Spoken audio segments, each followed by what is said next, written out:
So very good evening to everyone. Let's wait for a minute or two, and so that other members also join.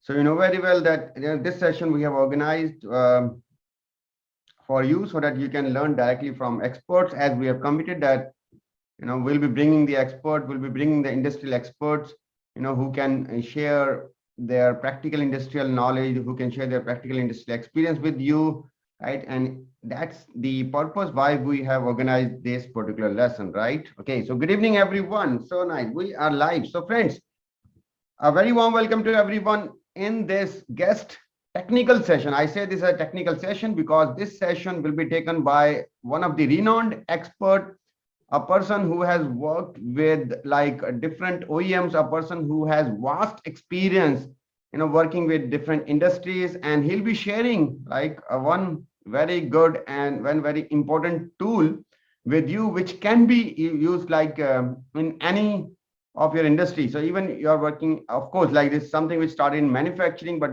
this can be used anywhere in any kind of industry. And moreover, what I can say that this is a tool like which can be implemented, which can be used in your real life, okay, and you are in your life as well. Okay, so friends, let us give a warm welcome, and let me introduce to bring, and I would like to give the introduction of today's coach and expert.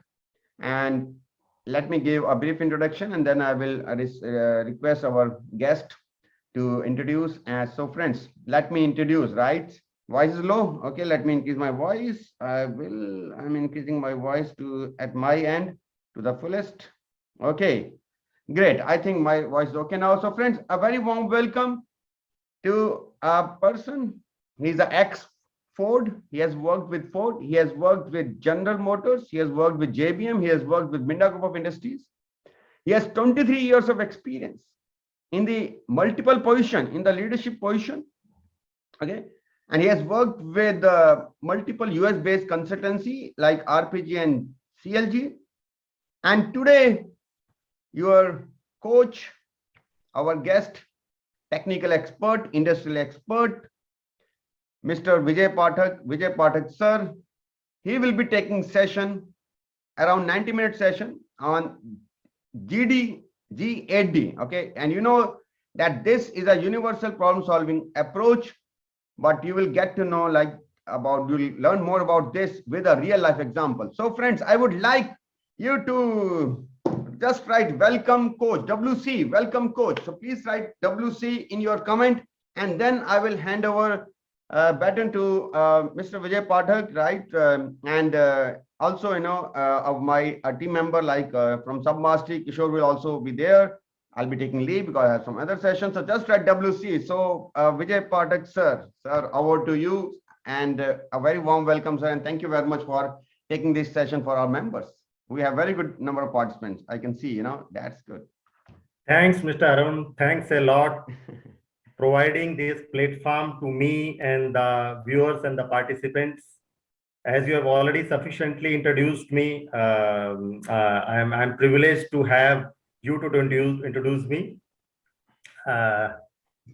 Further to your introduction, I will just extend it saying that I am a quality enthusiast and a learner. Learner in the sense, now people may be thinking, if a learner, then what am I doing here? See, there's a saying like, when you read, you learn 10%. When you hear, you learn 20%. When you see, you learn 30%.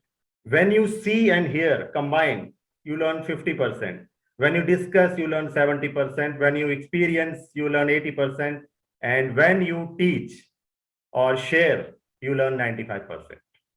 So here I am doing the 95% of the job while teaching and learning too. Really, and hats off to you, sir. And I'm really thankful, you took your important time, and I know that this session is going to be a blast. So friends, do enjoy this session with sir. Okay, and at the end, sir will be taking your live Q&A. So this session will be somewhere, he'll be ending around 9:30, or it may be as per his timeline, as per his availability of time, he may extend it for 10 more minutes. So sir, over to you, and thank you very much, sir. I'll be taking leave. I have another session. Thanks again. Thanks, Mr. Aaron. Over to you, So sir. as we all know, I think I'm audible. I'm clearly audible. Yes, sir, you are clearly audible. Right. Thank you. I will tell some instruction to the participants before you start. Sorry to interrupt you in between. See, guys, you can save your bandwidth by keeping your videos off so that you can hear the coach clearly and loudly. Okay, as clear is, yes, his voice is clear now. He is not facing any issue. Okay, and we will take your Q&As at the last of the session. Don't ask in between. First of all, concentrate on the part or the topic which he will be covering for the first 60 minutes. Then in between we will have the quiz also, and then finally we will take your live Q&A, that is Q&A sessions also. We will have one-to-one question and answers with you. You can unmute yourself. You will raise your hand. Okay, I will unmute yourself, and then you can ask questions to the coach directly. So try to concentrate in the session right now. Then we will take Q&A also. Everything, every doubt of yours will be cleared by sir. Okay, thanks for the active participation. Now 100 participants are almost there. Thanks to all of you who have joined right now. And sir is a great coach, yeah, and he has done some hard work for you, and with his knowledge you will get today some good results in your industry which you can apply, right? Thank you, sir. You can continue. Over to you. Thanks. Thanks, Kishore. Let me just share my screen. I think the screen should be visible. Right. So without wasting any more time, I would like to proceed with the subject we are here gathered. See, the subject, as we know, is Global 8D. Global 8D is actually, firstly, I'll put it in a way that I'll be using Desi examples so that it can be correlated with your day-to-day life. So it will make it easy for you to understand and understand on this core of this subject. And language, I would prefer Hindi. Should that be okay? You may kindly excuse in case if anybody doesn't know English. I have to see the majority. Right. So G8D. See, the complete name is G8D TOPS, means team oriented problem solving. It's all and all about that team. In the proceeding slides, I'll take you each and every nitty-gritty of this subject that I have gathered in my career, added with few examples, so making it crystal clear to you. See, this G8D is also famous by few other names: CAPA, A3, QPCR.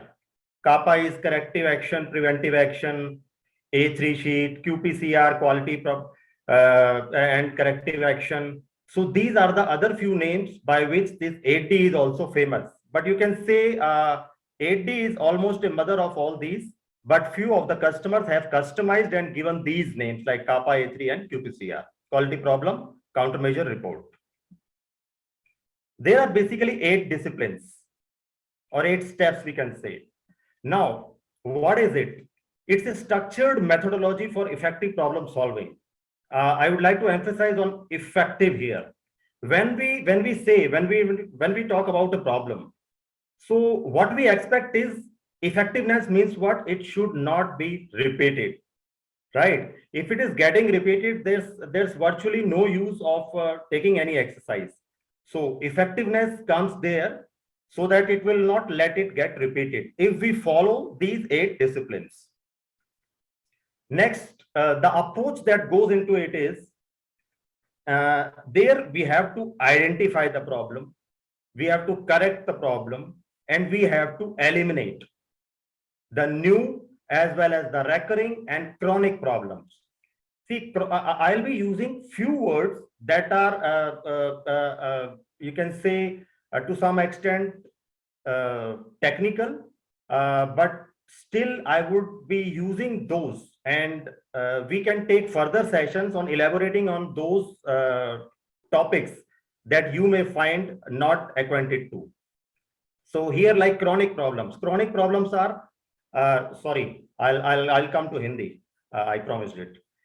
Chronic problem क्या होती हैं, जैसे हमारी बार बार जो आती हैं, repeated problems हैं, उनको बोलते हैं chronic problems.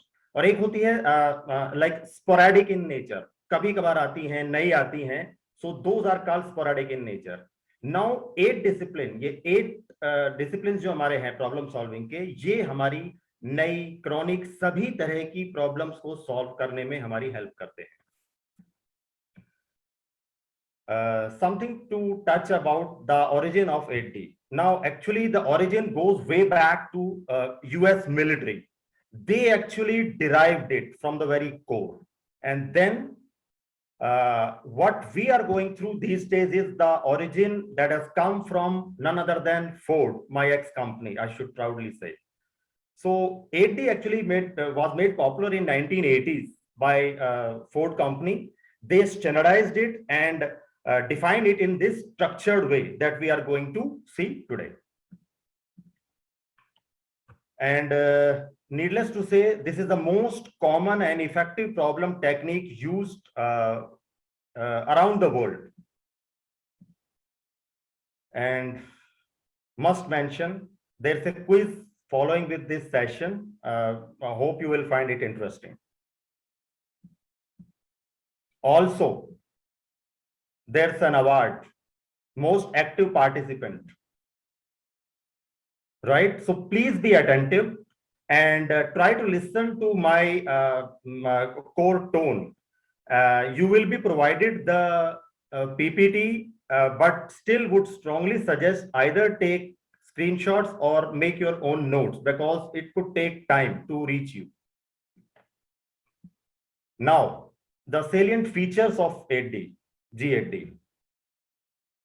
See, we are going to discuss a problem solving tool. Firstly, हमें क्या करना है कि जब भी कोई प्रॉब्लम आती है, ये इंडस्ट्री की प्रॉब्लम है या सर्विस प्रॉब्लम है, हमें ये देखना होता है कि are the basics in place. बहुत बार ऐसा होता है कि हमारे जो बेसिक्स, हमने एसओपी, जो स्टैंडर्ड ऑपरेटिंग प्रोसीजर्स, इंस्ट्रक्शंस हमने बनाए हुए हैं और हम फॉलो नहीं कर रहे। Truly speaking, there is no use if we are not adhering. अगर हम उन रूल्स को, बनाए हुए रूल्स को adhere नहीं कर रहे हैं, तब हमें इस टूल की जरूरत नहीं है, या किसी भी टूल की जरूरत नहीं। जैसा कि नीचे आप कैप्शन में देख रहे हैं, an important caption that I gathered from a rich source. Solution to complicated problems is mostly simple. Complicated problems का बहुत सिंपल सॉल्यूशन होता है, लेकिन हम क्या करते हैं, हम कॉम्प्लिकेटेड सॉल्यूशंस के पीछे भागते हैं, unless it is heard by few typical jargons, let's to say. तो हमें पहले बेसिक्स को देखना चाहिए कि हमारे बेसिक जो हमने डिफाइन किए वो इनलाइन है कि नहीं, अडियर हो रहे हैं कि नहीं। Next, see, it is used on product as well as process improvements, and it will require right problem solving tools. ये एक अप्रोच है, एक मेथोडोलॉजी है, लेकिन I would strongly emphasise on one thing कि जब हम इसे यूज करेंगे तो हमें क्वालिटी के सिस्टम के कुछ अन्य टूल्स भी यूज करने पड़ेंगे। ये basically team oriented problem solving, it's all about team team team. तो टीम की सिनर्जी, टीम का जो सिंक्रोनाइजेशन है, उस पे मैं एम्फसाइज करना चाहूंगा।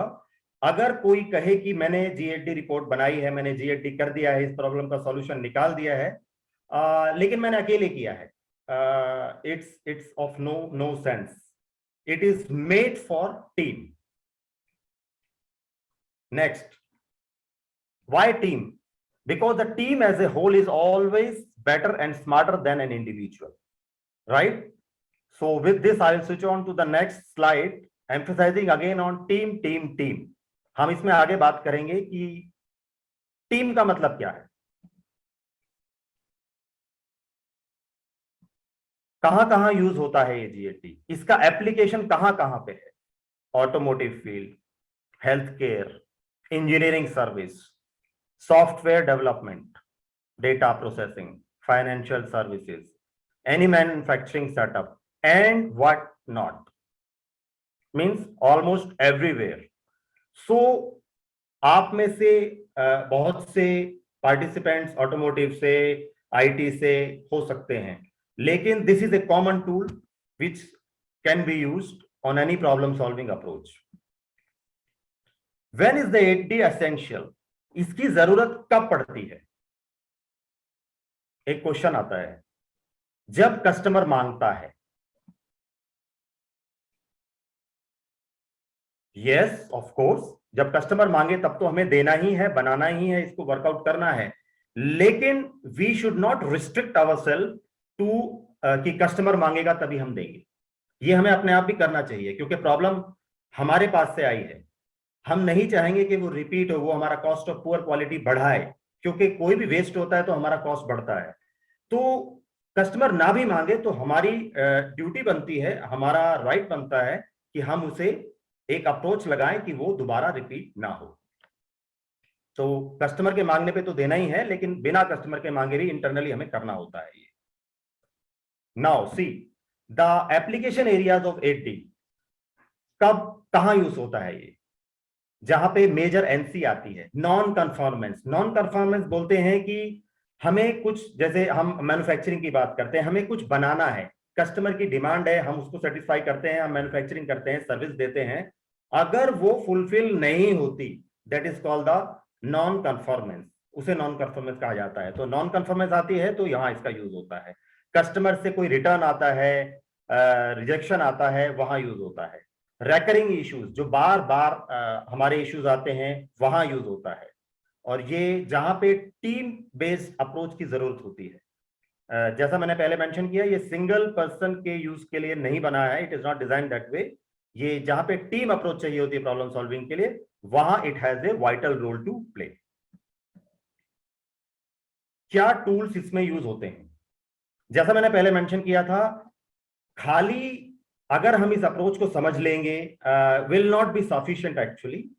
इसके लिए हमें कुछ टूल्स, सिस्टम क्वालिटी टूल्स की जरूरत पड़ती है. जैसे कि इसको बेटर अंडरस्टैंड करने के लिए ये स्क्रीन पे आप देख रहे हैं कि कुछ टूल्स हैं जिनको हम अगर हम जानेंगे, अगर हम इनको प्रैक्टिस करेंगे while doing this, it will definitely help us for analyse purpose. इसमें एनालिसिस करना है हमें आगे अगले स्टेप्स में, वहां पे ये टूल्स यूज होंगे. और जहां पे हमें सिस्टमैटिक अप्रोच चेक करनी है कि फॉलो हुई या नहीं, वहां पे ये टूल्स यूज होंगे. तो कुल मिला के हमें ये डिफरेंट टूल्स यूज होंगे जहां पे हमें प्रॉब्लम सॉल्व करनी है. और these will be required to further proceed. Okay, so G8D अक्सर ये नोशन होता है कि इसमें 8 स्टेप्स होते हैं. That is incorrect. There are actually 9 steps to be followed. और जिस स्टेप को यहां पे निग्लेक्ट किया जाता है, वही स्टेप सबसे इंपॉर्टेंट होता है, एंड इट कम्स फॉरमोस्ट, सबसे पहले. तो ये आप याद रखिए प्लीज कि इसमें 9 स्टेप्स, 9 डिसिप्लिन हमें फॉलो करने होंगे. पहला स्टेप D0 लेवल जिसे कहेंगे, यही वो लेवल था जो 9वां था, जो most of the time gets ignored. Not only in the theoretical part, practically in my experience and probably आप लोगों के एक्सपीरियंस में आपने देखा होगा, यू कैन कोरिलेट कि इस स्टेप को हम लेते ही नहीं है, and that's sort of a blunder that we do.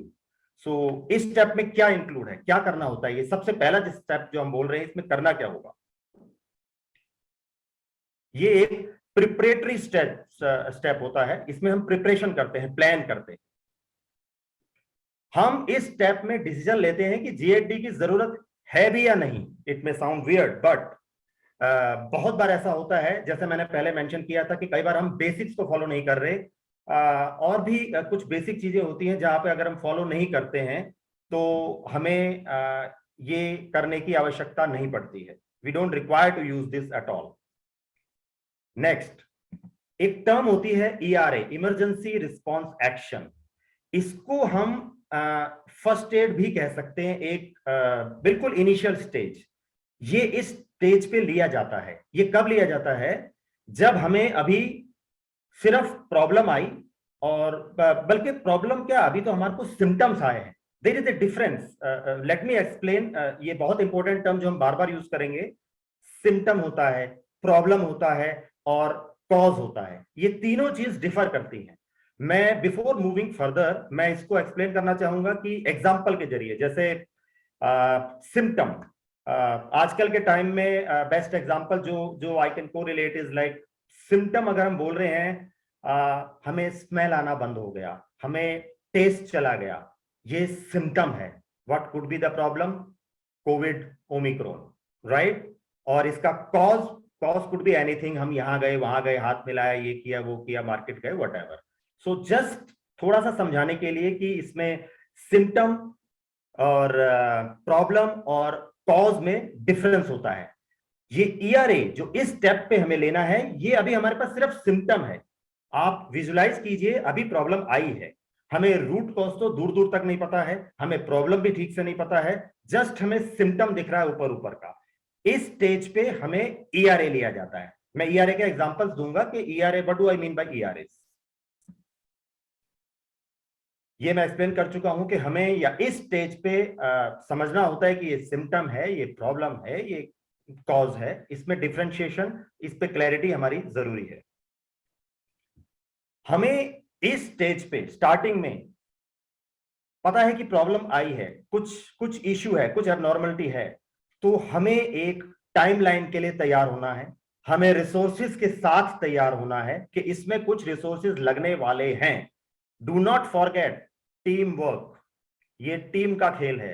अकेले कोई है, मैं प्रॉब्लम सॉल्व करूंगा, ये टूल उसके लिए नहीं बना है, he has to go for some other tool then. So एक टाइमलाइन, एक रिसोर्सेज के लिए अपने आप को प्रिपेयर करना पड़ता है। नेक्स्ट इज, जब वो प्रॉब्लम हमें दिखाई दे रही है कि वो कुछ ऐसी है जो सिंगल पर्सन के बस की बात नहीं है, ये एक मल्टीपल सोर्सेस से आई है, हमने कुछ प्रोसेस यूज किया है, ऑब्वियसली कुछ प्रोसेस यूज किया जाता है तभी उसका आउटकम आता है। तो ये जहां पे टीम अप्रोच चाहिए, वहां पे हमें ये 8D चाहिए होगा। तो ये इस स्टेज पे, ये मैं बात बता रहा हूं जब हमारा D0 लेवल चल रहा है, प्रिपरेटरी लेवल चल रहा है, तो इन सब पॉइंट्स का हमें ध्यान देना होता है। Very important. हमें ये G8D तब करना है जब हमें रूट कॉज नहीं पता। इट शुड साउंड इंटरेस्टिंग कि बहुत बार ऐसा होता है हमें रूट कॉज पता है और हम just for the sake of doing something, customer is asking और समथिंग, हम G8D बनाने लग जाते हैं। दो वी फॉरगेट कि हमारे को तो रूट कॉज इसका पता है, उस केस में इसकी जरूरत नहीं है। हमें ये तब करना है जब रूट कॉज हमें मालूम करना है, हमें पता नहीं है। हमें ये और कब करना है? जब the customer who experience the symptom has been identified. देखिए प्रैक्टिकल एग्जांपल्स जो अगर मेरे साथ इंडस्ट्री के लोग जुड़े हुए हैं तो they can very well correlate. हम कई बार प्रॉब्लम आती है, बहुत बार ऐसा होता है एक कस्टमर है, उस कस्टमर की भी डिफरेंट यूनिट्स हैं, राइट? हमें ठीक से ये भी नहीं पता वो कौन सी यूनिट की प्रॉब्लम आई है। We don't bother, we just go and jump on the problem and try to solve it. वो XYZ कंपनी की पंतनगर यूनिट से आई है, चेन्नई यूनिट से आई है, कहां से आई है, वो किस कस्टमर की एग्जैक्टली है, हम क्या अजम्पशन लगा रहे हैं कि वहां से आई होगी एंड ऑल दैट।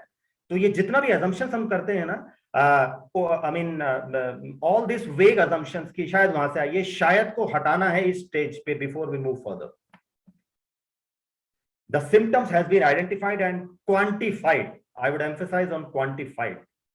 हमें इस स्टेज पे हमारा इंटरेस्ट होना चाहिए कि हम उस प्रॉब्लम को आइडेंटिफाई करें, उसको क्वांटिफाई कि कितनी प्रॉब्लम आई है, उसका क्वांटम क्या है, ये जानना बहुत जरूरी होता है इस स्टेज पे, क्योंकि उसका क्वांटम मैटर करता है कि वो उसका, जैसे हम बात करते हैं PPM की, परसेंटेज की, कि कितना परसेंटेज है। मान लीजिए कि आपका 1% रिजेक्शन है और मान लीजिए आपका 40% रिजेक्शन है, so it varies, the intensity varies, right?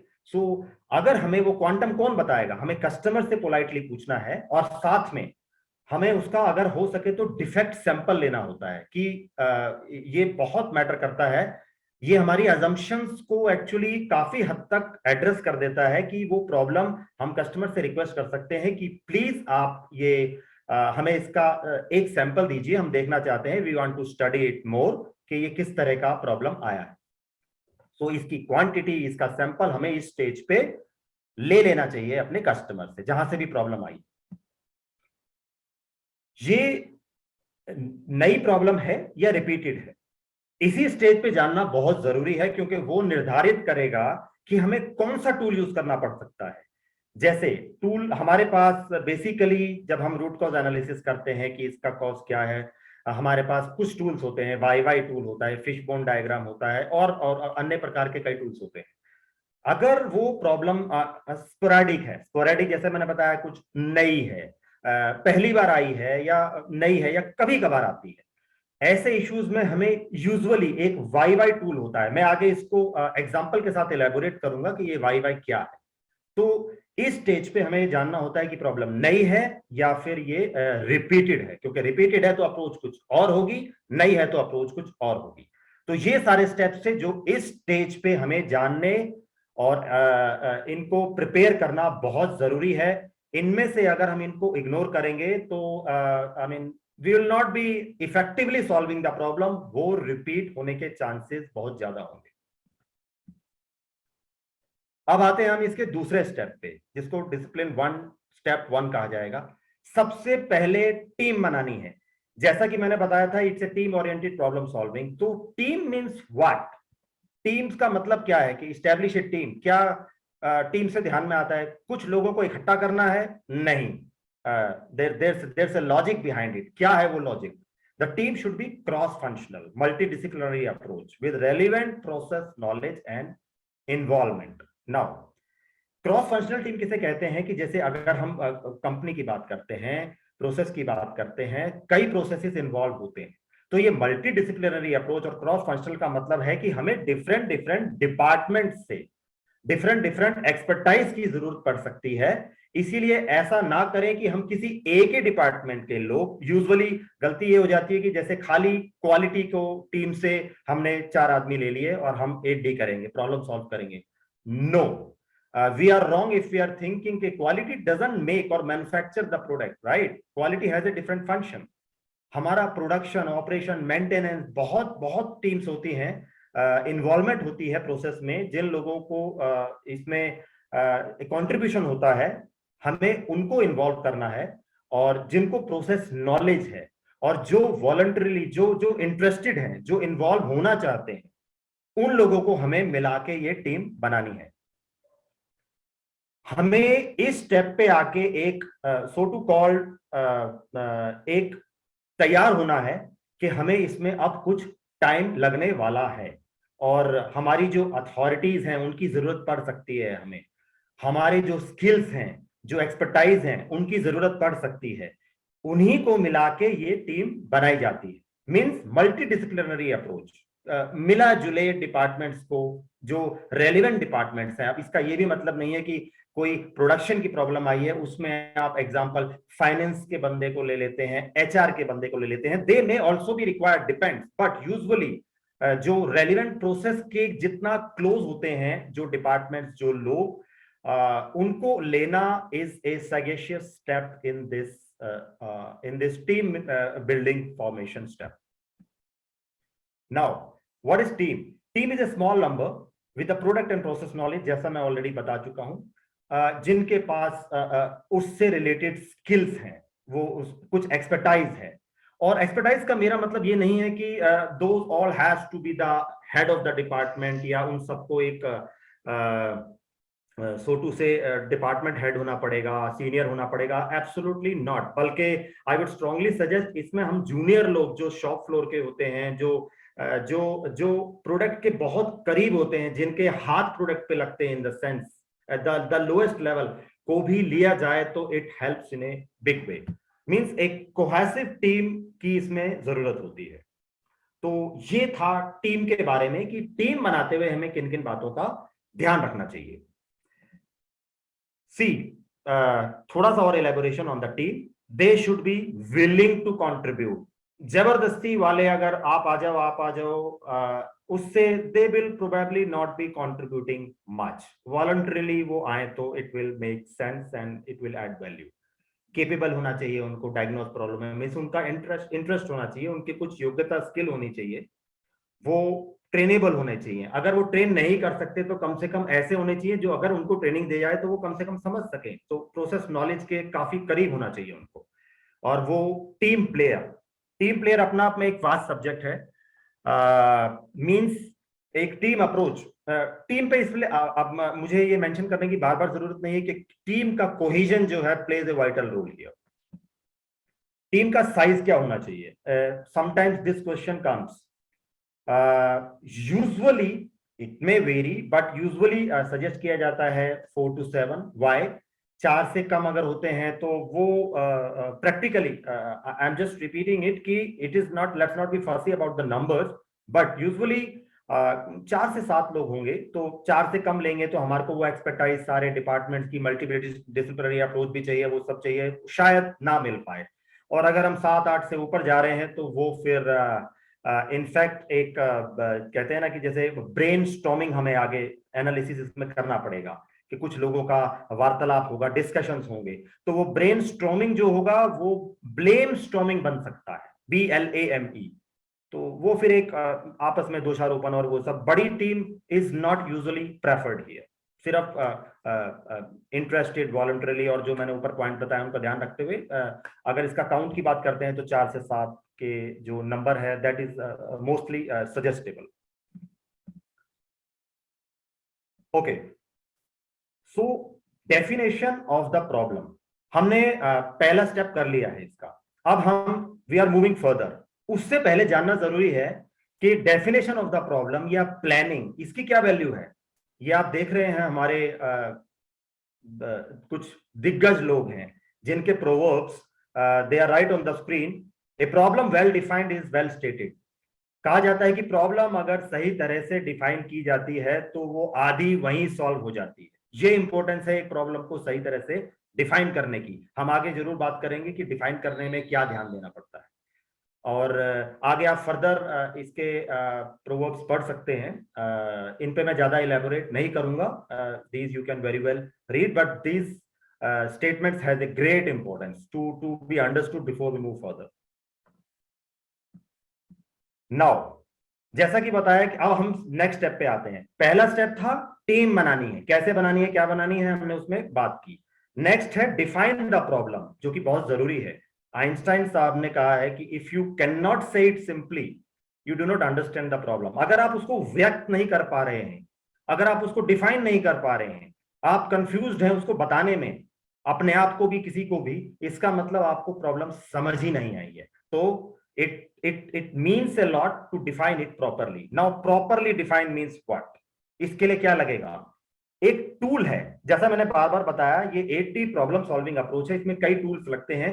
बीच में मोस्ट ऑफ द टूल्स पे मैं कोशिश करूंगा कि आज ही के सेशन में आपको थोड़ा थोड़ा टच करके एग्जांपल्स के साथ बताना चाहूंगा कि ये टूल्स क्या होते हैं। ये एक टूल है, डिफाइन करने में काम आता है, 5W1H। ये एक तरह से चाबी है। नाउ क्या है ये 5W1H का मतलब है who, what, when, where, why, and H means how much। अब ये सब वर्ड्स क्या हैं? ये एक टूल है, इसे कैसे यूज करना है we will see further।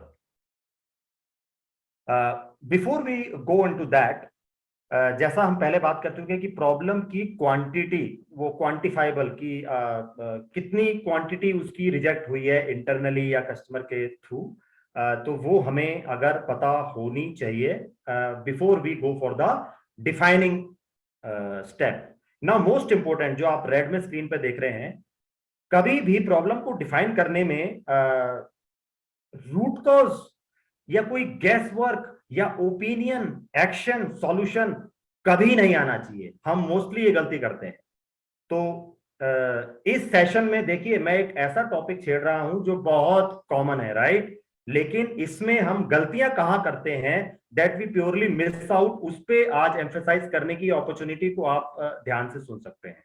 Define करने में ये चीजें नहीं आनी चाहिए। एक डेफिनेशन ऑफ द प्रॉब्लम के अंदर ना उसका रूट कोज आना चाहिए, ना कोई गेसवर्क या ओपिनियन आना चाहिए, कोई एक्शन नहीं आना चाहिए, कोई सॉल्यूशन नहीं आना चाहिए। अभी तो प्रॉब्लम को डिफाइन कर रहे हैं, तो इन सब का यहाँ पे कोई काम नहीं, राइट।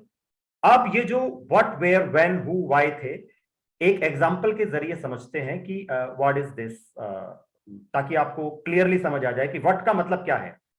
जैसे एक एग्जांपल हमने लिया है, किसी पार्ट में कोई प्रॉब्लम है, कोई क्रैक है, crack in the part. What के अंदर हमें इतना डिफाइन करना होता है, वेयर में क्या करना होता है, वेयर कहां पे आई, फॉर्मिंग सेक्शन लाइन नंबर 1 के पास आई ये प्रॉब्लम, कब आई, पीरियड क्या है उसका, वो यहां मेंशन होगा, किसने उसे पकड़ा, किसने उसे देखा, यहां पे हु के अंदर वो आएगा, व्हाई। अब ये why is interesting and important to understand. ये व्हाई वो नहीं है कि ये प्रॉब्लम क्यों आई, ये व्हाई वो व्हाई है कि हम इस पे बात क्यों कर रहे हैं। Why do we require to spend time, teams, energy and all this things. ये व्हाई वो है, इसकी इसकी क्यों करें, हम नहीं करते इसको, क्या हो जाएगा करने से। ये उस वाई का जवाब होता है कि जैसे इसमें एग्जांपल लिया गया है कि उसमें इतनी % प्रॉब्लम है, मतलब उसमें एक इंटेंसिटी होती है जो हमें एक तरह से प्रेरित करती है और हमें एक एंथुसियाज्म लाती है कि yes this is damn required to go and check out on this problem. अगर इसे नहीं करेंगे तो ये प्रॉब्लम बढ़ जाएगी। तो उसकी एक इंटेंसिटी इसमें पता लगती है। वाई, यहाँ पे ये जो वाई है ये वो why, right. How much purely speaks about the figure in the sense measurable, कि उसमें इसमें फिगर्स आती हैं कि उसकी इंटेंसिटी, जैसे कि वाई और हाउ मच ये काफी कोरिलेटेड है। यहां पे हम फिगर्स की बात करेंगे, जो अगर हम किसी को कहते हैं वहां बहुत प्रॉब्लम आई है, what do you understand by this, आपको कुछ समझ नहीं आया, उसकी इंटेंसिटी जब तक नहीं पता लगी। लेकिन अगर आप कहें वहां पे 80% में प्रॉब्लम आई है, वहां पे इतनी प्रॉब्लम आई है, हमारा जो वॉर चल रहा है उसमें कितने लोग घायल, उसमें बहुत लोग घायल हुए हैं, नहीं समझ में आता, उसमें इतने लोग घायल हुए हैं, समझ में आता है। तो फिगर कम्स हियर। नाउ आपको थोड़ा समझ आया होगा कि ये जो 5W1H टूल प्रॉब्लम को डिफाइन करने के लिए यूज होता है, उसको हम इन individuals what, where, when, who, why का क्या मतलब है, राइट। इनको जब हम जोड़ेंगे तो नीचे आप देख रहे हैं स्क्रीन पे, वो बन गई प्रॉब्लम स्टेटमेंट जिसकी हम बात कर रहे थे। Like crack detected in part this eight forming line, मतलब इसी को एक तरह से आपने जोड़ दिया, वो बन गई स्टेटमेंट। अगर ये टूल का यूज नहीं करते तो इसमें मोस्टली क्या होता है practically, I can say even to the extent of 90%, हम इसमें से 2, 3, 4 चीजें खा जाते हैं और सिर्फ वी एंड अप सेइंग के उस पार्ट में प्रॉब्लम आई है, that's it, and we start resolving the problem, that's the issue. इसीलिए ये 8D बनाया कि इसके एक एक जो स्टेप है, अगर उनको नहीं समझेंगे और प्रॉपरली नहीं करेंगे, प्योरली उसको रिगार्ड देते हुए कि उसका तरीका क्या है करने का, क्या होगा, वो प्रॉब्लम रिपीट होगी। Who would like to see the problem gets repeated, neither customer nor you, right. So ये हुई हमारी problem definition. Next, problem definition का ये एक एग्जांपल है, process rejection is too high, बहुत ज्यादा है, ये किसी XYZ कंपनी में, will be reduced by analysing first and second level problem, analysis by the team. Okay, ये एक दूसरी स्टेटमेंट है, इसमें पीरियड दिया गया है, कंपनी XYZ हैड, आप इसको रीड कर सकते हैं, ध्यान से रीड कीजिए दोनों स्टेटमेंट्स को, एक बार आप अपने आप पढ़ के देखिए और रिलेट कीजिए जो हमने अभी अभी समझा था। ये एक पुअर प्रॉब्लम स्टेटमेंट है। आप अगर थोड़ा सा बैक जाएंगे तो आप रिलेट कर पाएंगे इसमें क्या क्या कमियां हैं। और हम ये कमियां, जो मैं कह रहा था कि mostly 90% of the issues, 90% of the definition of the problem we do like this, और ये काफी हद तक सही है। इसमें वो सारे इंग्रेडिएंट जो हैं हमने 5W1H के यूज किए हैं, तब ये स्टेटमेंट का कुछ मीनिंग बन रहा है। और बिफोर मूविंग फर्दर, हमें आगे स्टेप्स पे बढ़ने से पहले एक प्रॉपर डेफिनेशन जरूरी है। तो ये उनके एग्जाम्पल थे। अब हम आते हैं नेक्स्ट स्टेप पे, जिसे कहते हैं ICA, इंटरिम कंटेनमेंट एक्शन। एक तरह से आप इसको फर्स्ट एड कह सकते हैं। देखिए, फर्स्ट एड मतलब इसमें क्या होता है कि इसमें हमने define, verify, implement interim containment action. हमें एक तरह से फर्स्ट एड, अभी देखिए याद रखिए हमें रूट कॉज नहीं पता है, तो लेकिन हम ये भी नहीं अफोर्ड कर सकते कि कस्टमर को कहें कि जरा वेट करो, हम अभी रूट कॉज फाइंड आउट कर रहे हैं और जब हमें पता लगेगा तो आपको देंगे। नो, इंडस्ट्री कोई भी हो, सर्विस हो, मैन्युफैक्चरिंग हो, customer doesn't want to wait. पहले तो उसको प्रॉब्लम दी, उसके बाद हम उसे वेट कर रहे हैं, चाहे ये कह के कि हम कोई 80 कर रहे हैं, this and that. he has nil patience and he is not supposed to have patience, right? So हमें प्रॉब्लम रूट कॉज ना पता होते हुए भी ये एक स्टेप है जिसे फर्स्ट एड कहा जाएगा, वो लेना होता है। और ताकि हम कस्टमर को कम से कम अब जो रिमेनिंग सप्लाईज हैं या उसको अब उसने एक बार हमें बता दिया कि मुझे ये प्रॉब्लम मिली है, ये डिफेक्ट मिला है, I am facing this issue. अब इसके बाद हम चाहे रूट कॉज फाइंड आउट कर रहे हैं, हम इसका परमानेंट सॉल्यूशन करेंगे, अभी नहीं करा है, अभी तो रूट कॉज भी नहीं पता हमें, लेकिन फिर भी हमें कैसे कस्टमर को आइसोलेट करना है, अलग करना है कि उसको कम से कम फर्दर यहां से अभी से प्रॉब्लम ना मिले। तो ये स्टेप हमारे से वो स्टेप्स करवाता है, राइट? लेकिन याद रखिए ये कॉस्ट ऐड करता है, इसमें हमें कुछ कॉस्ट ऐड होती है क्योंकि, लेकिन हमें करनी पड़ेगी क्योंकि अभी हम इस पे रूट कॉज फाइंड आउट नहीं किया है, परमानेंट एक्शन नहीं लिया है, so we have to willy-nilly go with this additional cost. It works on problem unlike ERA. देखिए ERA हमने पहले बात की थी, जो सबसे पहला स्टेप था इमरजेंसी रिस्पांस एक्शन, जब हमारे को प्रॉब्लम तो छोड़िए हमारे पास सिर्फ सिम्टम आया था तब हमने ERA किया था। लेकिन अब ये ICA जो है ये असल में प्रॉब्लम पे काम करता है, right? All lots that are potentially affected by the, अभी क्या करते हैं ये ICA करना कैसे है, ये फर्स्ट एड करना कैसे है, मैं धीरे धीरे उस पर आ रहा हूं। All lots that are potentially affected by the same problem must be identified and their locations pinpointed, quarantine. जब प्रॉब्लम आती है, ये करने का तरीका है कि हम क्या कर सकते हैं जब तक कि हमें रूट कॉज नहीं पता। हमें पोटेंशियली अफेक्टेड जो पार्ट्स हैं उनको क्वारंटाइन करना पड़ता है, अलग करना पड़ता है, उनको आइसोलेट करना पड़ता है, अलग रखना पड़ता है, और हमारे जो दूसरे लॉट्स होते हैं जो हम कस्टमर को भेजते हैं उसको properly check in the sense more checks, क्योंकि अभी हमें प्रॉब्लम नहीं, अभी हमें ये तो पता है कि इसमें प्रॉब्लम तो है, इसमें डिफेक्ट जाने के बहुत ज्यादा चांसेस हैं, इसलिए हम उसे एक्स्ट्रा अपने इंस्पेक्शंस के द्वारा उनको भेजा जाता है। और जो लॉट हमने उनको भेजा है कस्टमर एंड पे इन ट्रांजिट, जो गाड़ी में है अभी, जो हमारे यहाँ पे पड़ा है, जो हम भेजने जा रहे थे, उन सबको क्वारंटाइन यानी कि रोका जाता है वहीं के वहीं। Lots that are still in factory, ये मैं बता चुका हूं कि उनको रोका जाता है, होल्ड किया जाता है, क्योंकि वो संदिग्ध हैं, सस्पिशियस हैं, right? If the problem has an extremely high reliability risk, अगर उसमें बहुत रिस्क इन्वॉल्व है, जैसे कुछ प्रोडक्ट होते हैं जहां सेफ्टी इशू नहीं होता, लेकिन कुछ प्रोडक्ट्स होते हैं जहां पे सेफ्टी कंसर्न्स होते हैं, एक्सीडेंट्स हो सकते हैं, इट डिपेंड्स, तो वहां पे हमें और स्ट्रिंजेंट एक्शन लेना पड़ता है, इन द सेंस कि आपने सुना होगा जैसे हमारे ऑटोमोबाइल में गाड़ियां रिकॉल की जाती हैं, आपने मारुति ने, टोयोटा ने, इन्होंने ये इतनी गाड़ी रिकॉल की क्योंकि अभी उन्हें प्रॉब्लम का पता नहीं था, लेकिन फिर भी वो ढूंढने के बीच में वो रिकॉल कर लेते हैं कि ताकि कस्टमर और ज्यादा सफर ना हो एट देयर कॉस्ट।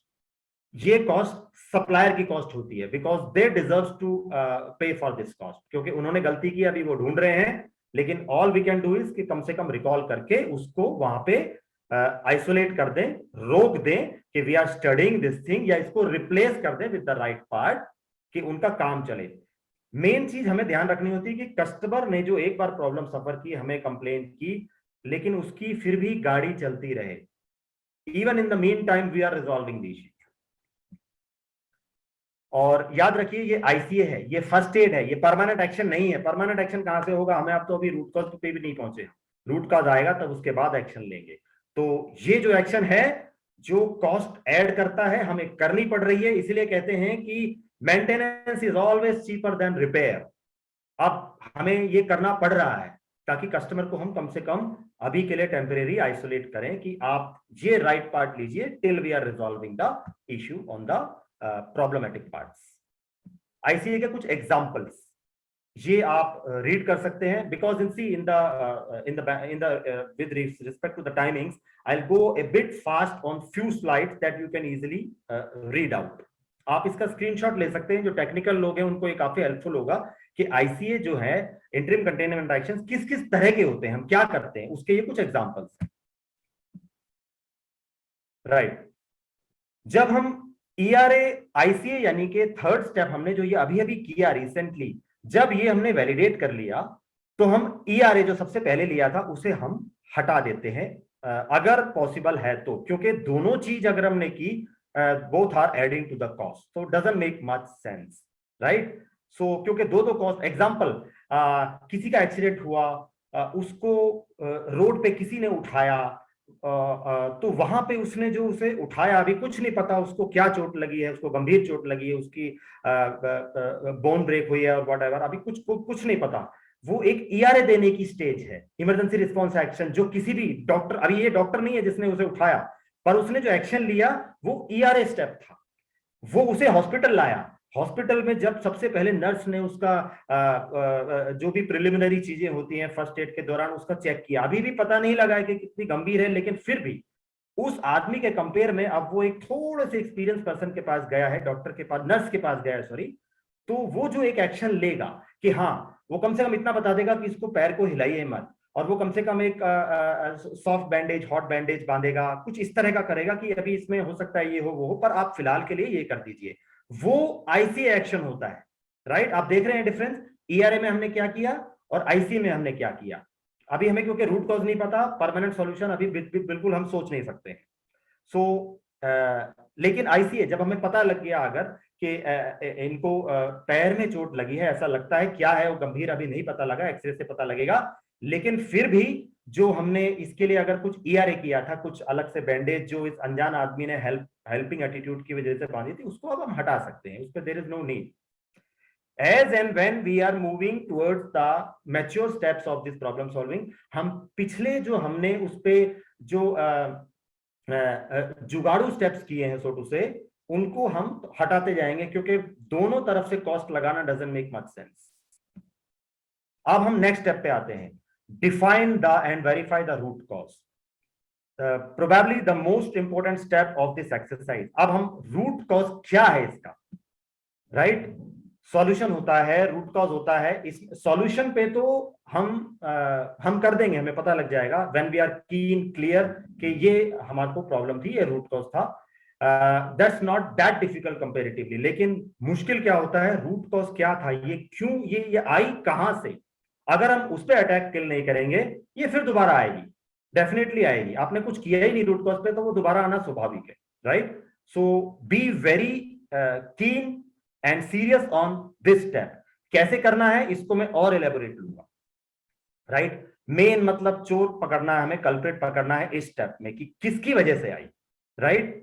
यहां पे ये 6M एक टेक्निकल टर्म है, मैं इसको जस्ट ब्रीफली मेंशन करूंगा कि देखिए, कोई भी प्रॉब्लम आती है, ऑलवेज रिमेंबर कुछ चेंजेस हुए हैं प्रोसेस में तभी वो प्रॉब्लम आई।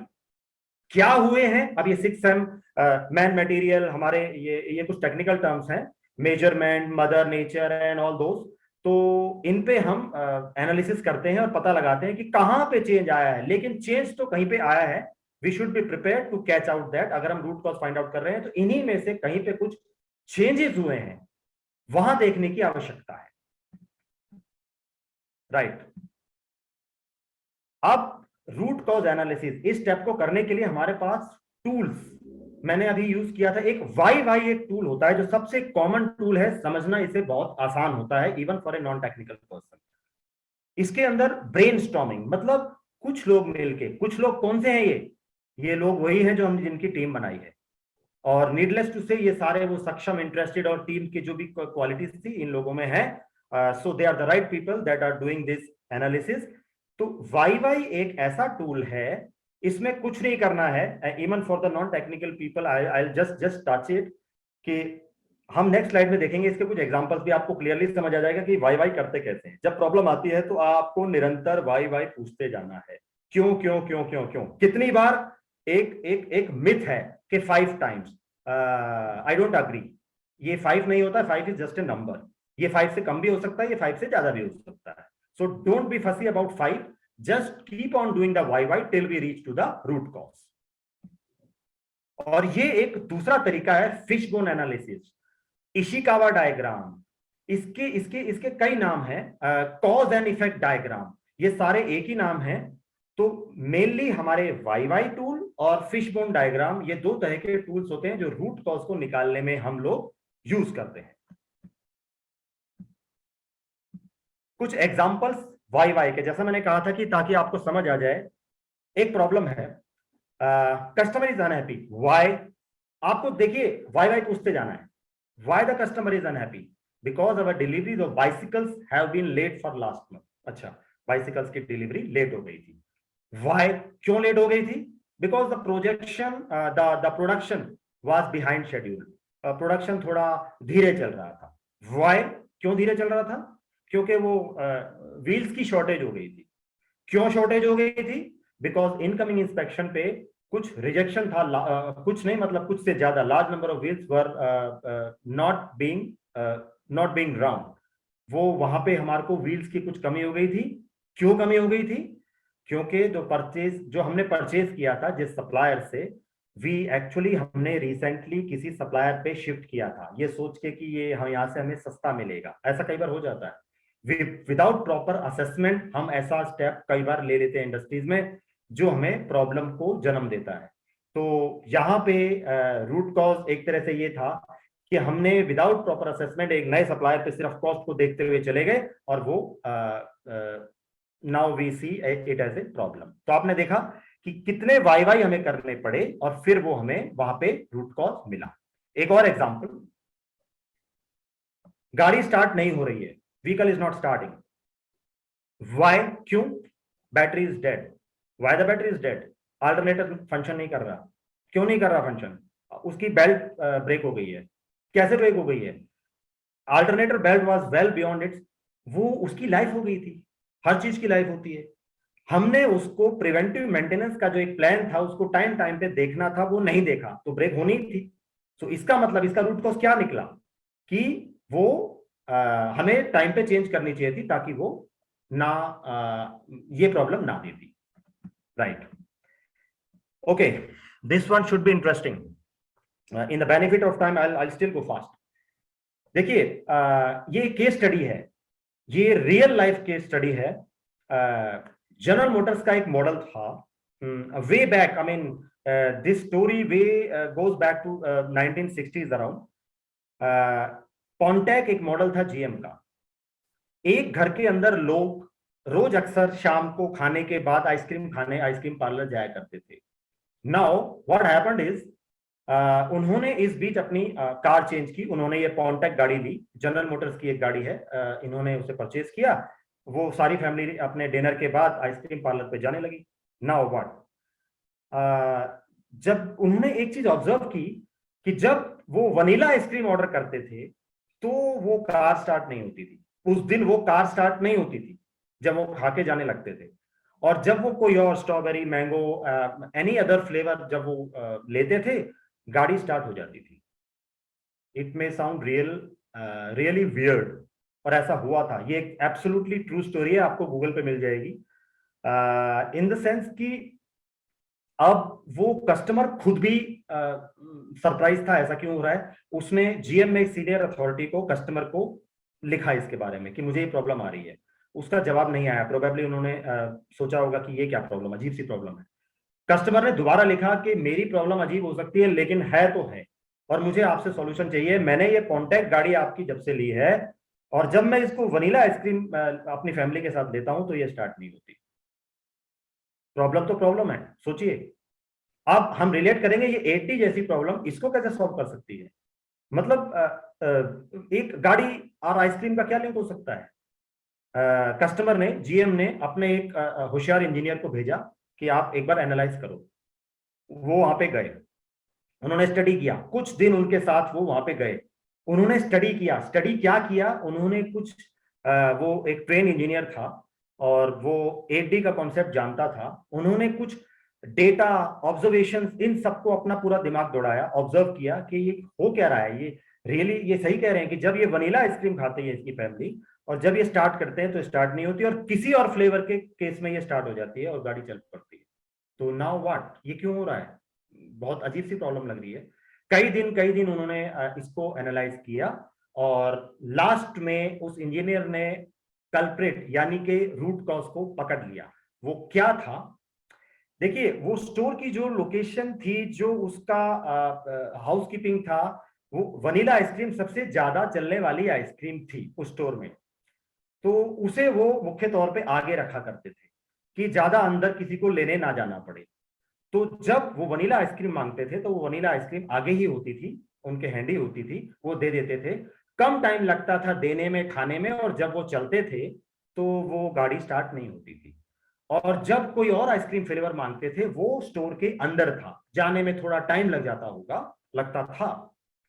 और उस जो जब वो थोड़ा देर से वो डिलीवर करते थे, वो उसको खाते थे, गाड़ी स्टार्ट हो जाती थी। अब इसमें रिलेशन क्या है? Now there is a technical reason actually. इसे टेक्निकल भाषा में जो उस जेंटलमैन ने पकड़ा, इंजीनियर ने पकड़ा, एक गाड़ी में हमारा सिस्टम होता है वेपर लॉक। वेपर लॉक का डिसिपेट होना बहुत जरूरी है। जब गाड़ी गर्म हो जाती है तो वो वेपर लॉक डिसिपेट, रूप में वेपर आउट नहीं निकलते, और वो गाड़ी स्टार्टिंग में प्रॉब्लम देती है। ये एक्चुअली पहले हुआ करती थी, अब एडवांसमेंट सिस्टम आ गया है, अब इतनी प्रॉब्लम इन गाड़ियों में नहीं रह गई है, they have worked it out. पर उस टाइम पे ये था कि जब गाड़ी गर्म होती थी, जब वेनिला आइसक्रीम आती थी, वो जल्दी आ जाती थी, इतनी देर में वो गाड़ी ठंडी नहीं हो पाती थी, वेपर लॉक डिसिपेट नहीं हो पाता था, तो वो गाड़ी स्टार्ट नहीं होती थी। किसी और केस में वो टाइम लगता था आने में, टाइम लगता था खाने में, इतने में गाड़ी ठंडी हो जाती थी और वो स्टार्ट हो जाया करती थी। यू सी कैसे रिलेशन इसका बनता है? तो उस इंजीनियर ने टाइमिंग एनालाइज किए कि कितना टाइम कैसे लग रहा है। उसने एक्चुअली बहुत एनालिसिस किया, यहां तक कि इसमें पेट्रोल इन्होंने कितना कब भरवाया, कितने लोग आए, कहीं वो तो रिलेशन नहीं है, नहीं निकला रिलेशन। यहाँ पे चोर यहाँ पे निकला कि जो वेपर लॉक जिसे कहते हैं, vapour lock doesn't get dissipated in short time, वो उसे थोड़ा टाइम दिया जाता था तो वो ठंडी हो जाके स्टार्ट हो जाती थी। तो this was it, right? Next another example, we are running short of time so I will just go fast. ये भी एक रियल स्टोरी है। वाशिंगटन में एक मॉन्यूमेंट था, लाइक हमारे हमारे हमारे ताजमहल की तरह एकदम क्रिस्टल व्हाइट। अब वो फेड होने लगा, as a time passes by वो धीरे धीरे फेड होने लगा। अब प्रॉब्लम ये आई कि वो फेड क्यों हो रहा है, उसकी व्हाइटनेस क्यों, उसकी शीन क्यों जा रही है, वो हल्का हल्का येलोइश क्यों हो रहा है। अब इसको उन्होंने यहां पे उन्होंने वाई वाई एनालिसिस किया, तो क्या निकला? ये प्रॉब्लम इसलिए आ रही है क्योंकि यहाँ पे इनको ये जो मॉन्यूमेंट है, इसका जो पत्थर साफ करते हैं, वो एक केमिकल का यूज करते हैं, साफ करना पड़ता है, तब ये बार बार येलो से फिर दोबारा व्हाइट कर लेते हैं, हम केमिकल का यूज करते हैं। वाई, क्यों केमिकल का यूज क्यों करते हैं? क्योंकि यहाँ एक्चुअली इसको ये गंदा हो जाता है, इसको साफ करने के लिए। वाई गंदा क्यों हो जाता है? क्योंकि यहाँ पे जो बर्ड ड्रॉपिंग्स हैं, जो पक्षी यहाँ पे आते हैं, वो उनकी ड्रॉपिंग्स की वजह से वो इधर उधर बिखर जाता है, और उसकी वजह से ये गंदा हो जाता है। वाई, ये पक्षी यहाँ क्यों आते हैं? वो पक्षी वहां पे असल में स्पाइडर्स के लिए आते हैं, वहां पे स्पाइडर्स होते हैं।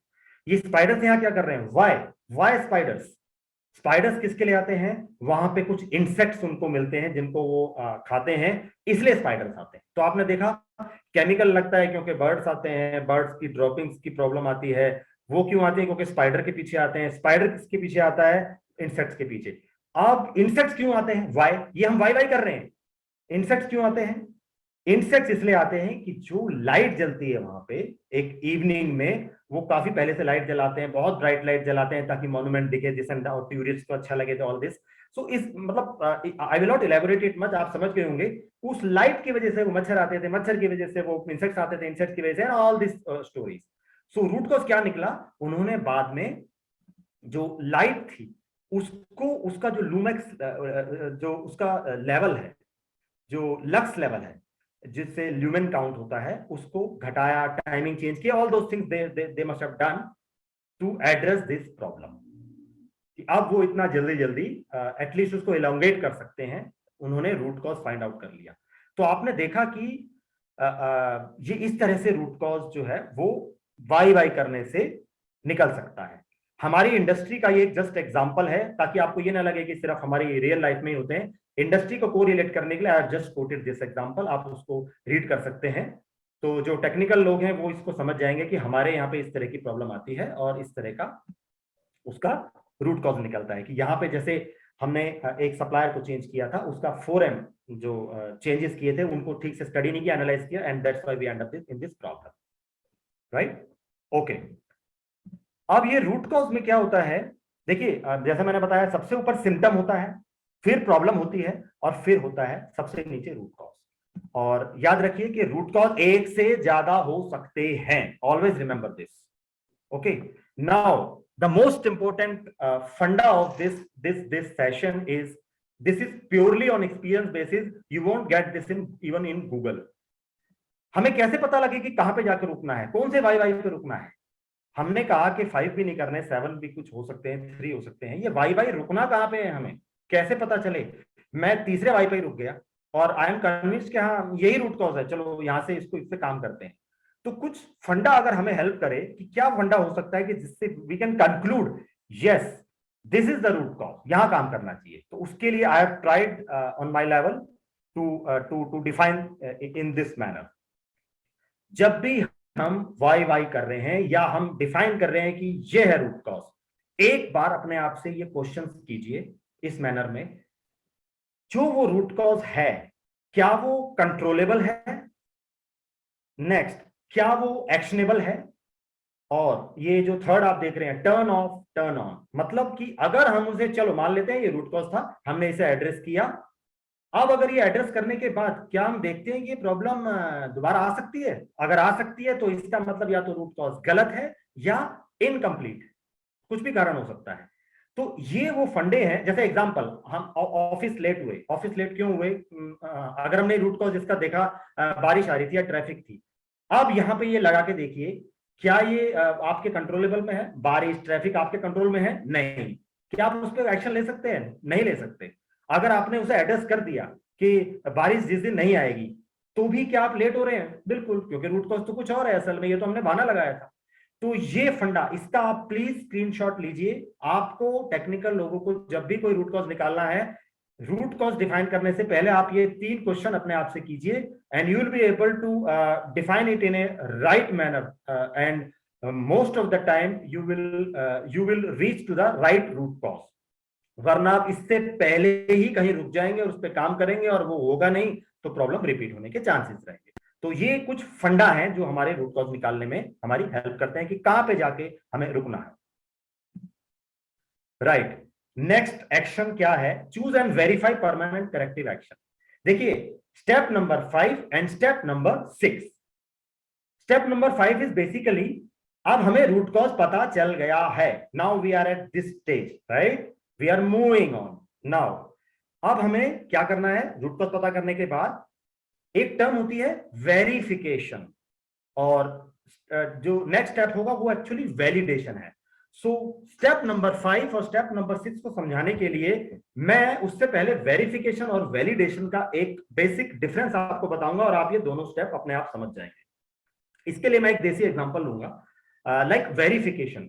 वेरिफिकेशन का मतलब है कि अगर आप जैसे आपने किसी टेलर को अपनी शर्ट बनने के लिए दी, उसने साइज लिया, आपने उसको नेक्स्ट वीक जाके कलेक्ट किया, आपने पूछा मेरी शर्ट ठीक से बन गई? उसने कहा हाँ आप देख लीजिए, चेक कर लीजिए, ये साइज जो मैंने लिए थे ये 32, 42, 50, 60, ये आप चेक कर लीजिए और ये बिल्कुल सही है। तो उसने उसको वेरीफाई कराया। वेरीफाई का मतलब होता है एक थ्योरेटिकल चेक, जो स्पेसिफिकेशंस जो हमें मुख्य तौर पे कस्टमर से मिलते हैं, कस्टमर डिफाइन करता है, अगर उस स्पेसिफिकेशन को हमने मैच किया, 40 मतलब 40 है, ठीक है, 30 मतलब 30 है, ठीक है, ये सब स्पेसिफिकेशंस अगर हमने चेक कर लिए, हमने ड्राइंग्स चेक कर ली, ये सब थ्योरेटिकल चेक कर लिया, तो ये वेरिफिकेशन हो गया। इसके अंदर हमें एग्जीक्यूट हमने नहीं किया है, हमने थ्योरी चेक की है, जैसे मैंने बताया specification, drawings and all that, तो इसे कहेंगे वेरिफिकेशन। अब वैलिडेशन क्या है? वैलिडेशन में उसी शर्ट को जब हमने पहन के देखा, वो कहीं से टाइट है, कहीं से लूज है, कहीं से छोटी है, कहीं से बड़ी है, वैलिडेट किया, उसे एग्जीक्यूट किया, as per the intended use of the customer, इसे कहते हैं वैलिडेशन। तो जब मैंने उस शर्ट को वैलिडेट किया तो मुझे प्रॉब्लम आई, ये तो टाइट है, ये छोटी है, बड़ी है। लेकिन जब वेरीफाई किया तो ये सही थी। ये कब हो जाता है? यूजुअली जब टेलर ने आपका साइज लिया था तो may be he may have got wrong size idea, उसने 40 की जगह 38 ले लिया, 38 बना दिया, तो छोटी तो होनी थी। तो ये होता है वेरिफिकेशन। मतलब अब हम वापस इस पे आते हैं कि ये स्टेप हमारे से क्या करवाता है, हमें वेरीफाई करना है। मतलब हमें सारे थ्योरेटिकल चेक, ड्राइंग्स और उनको चेक करना है कि ये सारे सही हैं या नहीं। Now I will just read out it fast. All corrective action to be address the root cause of the problem must enumerate and verify at this stage.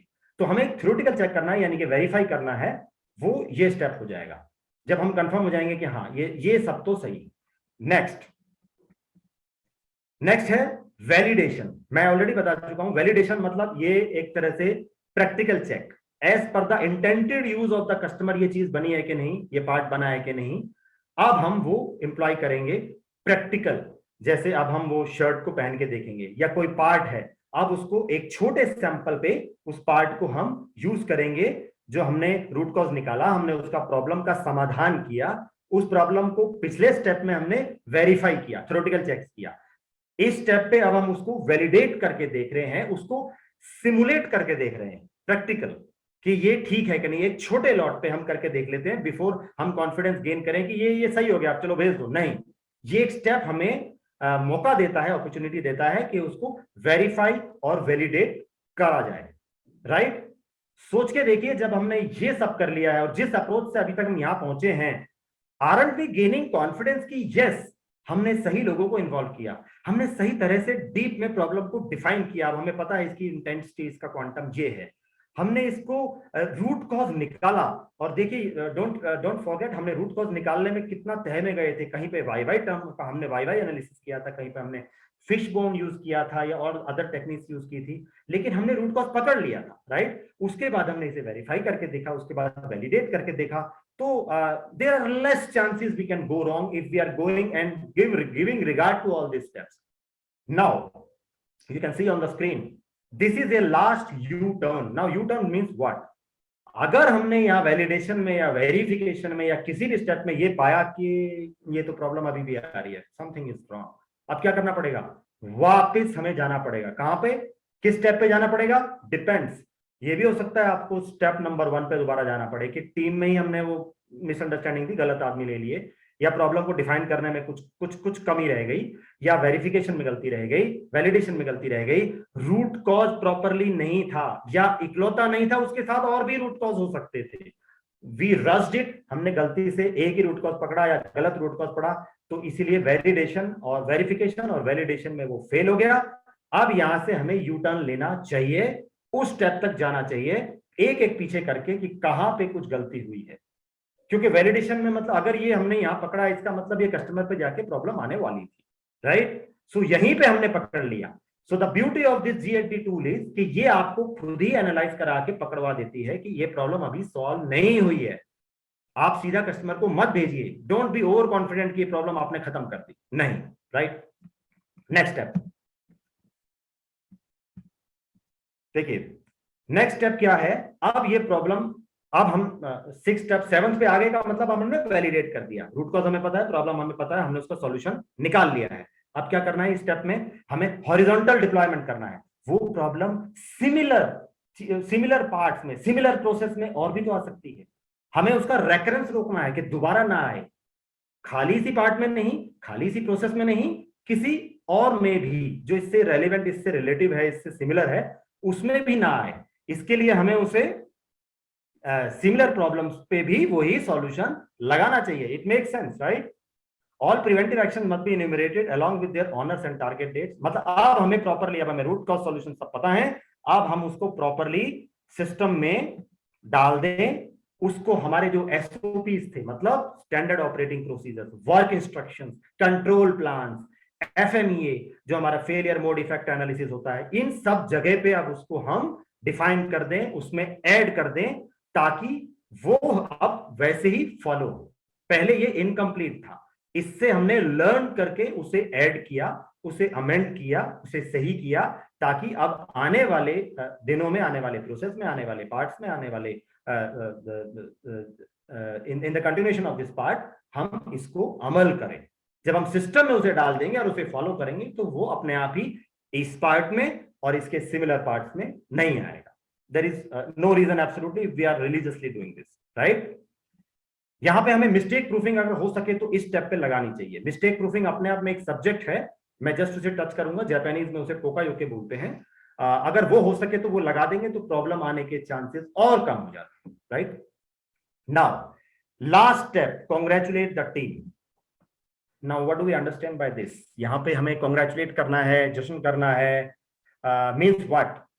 Not exactly what you are thinking कि यहाँ पे हमें चाय समोसे खाने हैं, no, it is something, ये जो स्टेप्स हमें यहाँ पे ये स्टेप्स लेने होते हैं। टीम को रिकॉग्नाइज करना है, क्योंकि आपने जीत हासिल की है, एक प्रॉब्लम थी आपके द्वारा थी, लेकिन आपने इतना स्मार्टली उसे एनालाइज किया, प्रॉपरली यू वेंट थ्रू, और उसकी बदौलत आपने उससे उस पर जीत हासिल की है। So it's a matter of pride, congratulation, feedback individuals को भी और टीम को भी। अगर टीम में किसी ने उसमें योगदान दिया है, कोई सब्सटेंशियल कोई इनपुट किसी का रहा है, तो उसको यहाँ पे कॉन्ग्रेचुलेट, मोटिवेट, एनकरेजमेंट बनती है, राइट। किसी ने भी कोई अच्छा काम किया, मैं मेंशन कर चुका हूं ये point.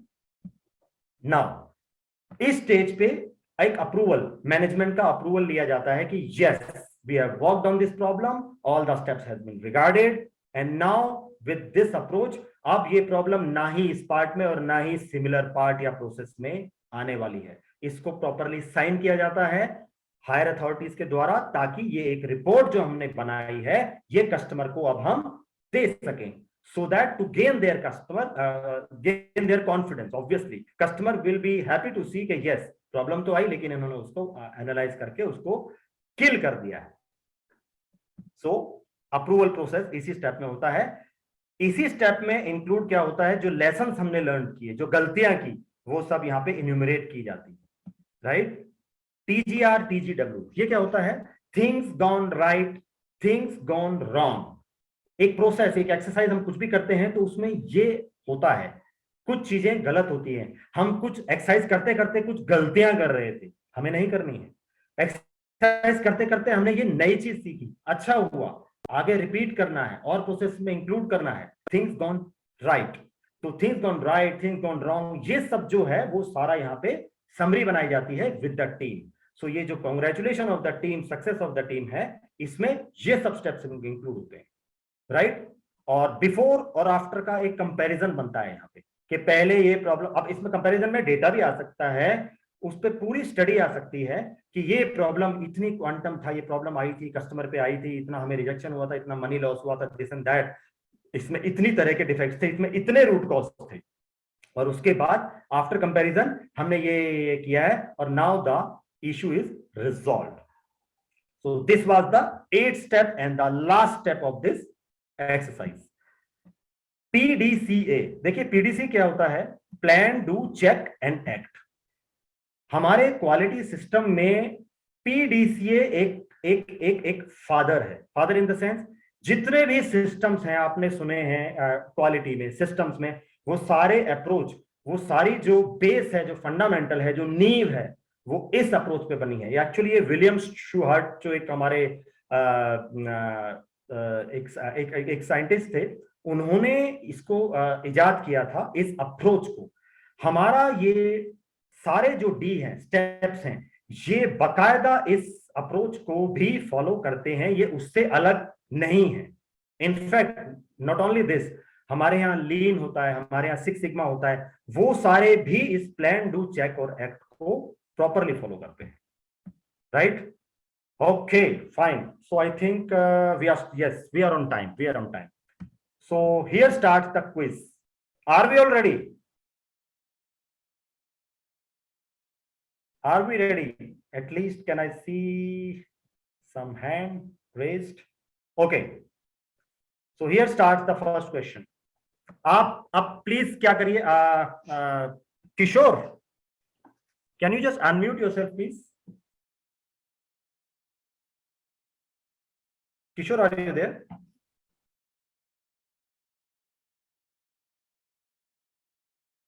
Hello Kishore. Yes, sir. Yes, sir. हाँ किशोर, अब हम ये क्विज स्टार्ट कर रहे हैं, तो I will encourage the participants to put it in chat window, और याद रखिए इसमें मोस्ट एक्टिव पार्टिसिपेंट का भी एक रिकॉग्निशन मिलने वाला है। ये उसको नहीं मिलेगा जिसने सारे क्वेश्चन सही बताए हैं, ये उसको मिलेगा जिसने कोशिश की है सबसे ज्यादा। So let me be attentive to see who is most attentive here, right? Okay, so here comes the first question. How many D's are there in this 8D approach? Options भी हैं इसमें, right? 8, 9, 7. What should be the answer? Chatting should start.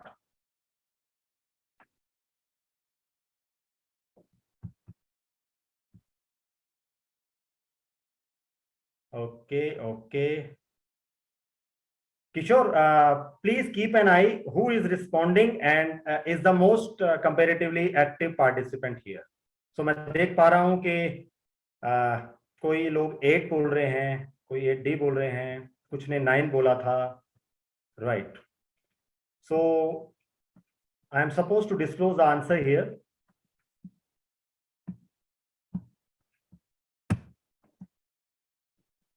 So the right answer is 9. D में 9 steps होते हैं. Next question. What does D stands for in 8D? Is it 8 diagrams, 8 disciplines, or 8 dimensions?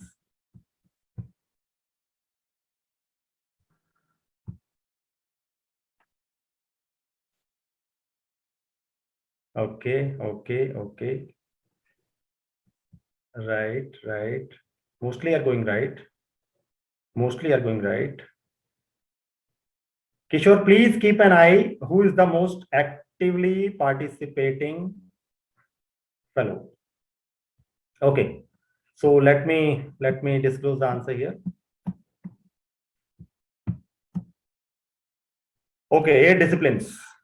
Next, 8D is submitted when? At the audit time, when the customer demands but not limited to.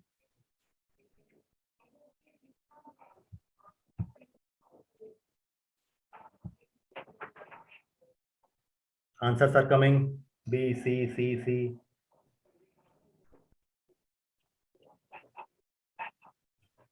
Good. I can see most of the answers are coming right.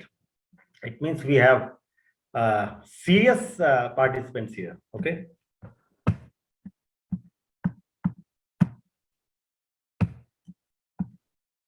So the answer is C, customer demand but not limited to. Next, 4th. How many people are needed for effective 8D implementation? मैं इसमें clue दूंगा, जो हमारा team जो हमने बनाई थी, कितने लोगों की होनी चाहिए? 3 लोगों की, 5 लोगों की, या फिर CFT members?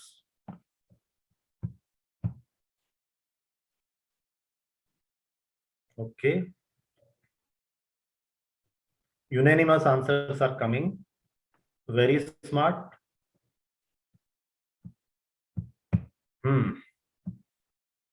So the answer is C, CFT members. It depends, not necessarily 3, 5, 7, 8, 2.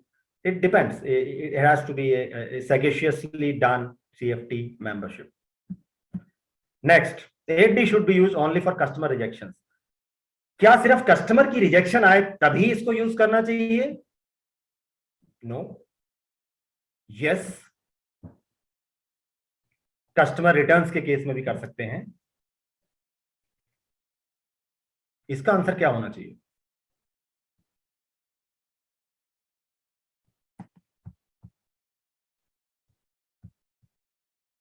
Okay, so the answer is no. खाली कस्टमर की रिजेक्शन आई उसी के लिए नहीं बनी, ये इंटरनल रिजेक्शन, इंटरनल रीवर्क और एनी सच प्रॉब्लम और issue that we see, we have to do 8D.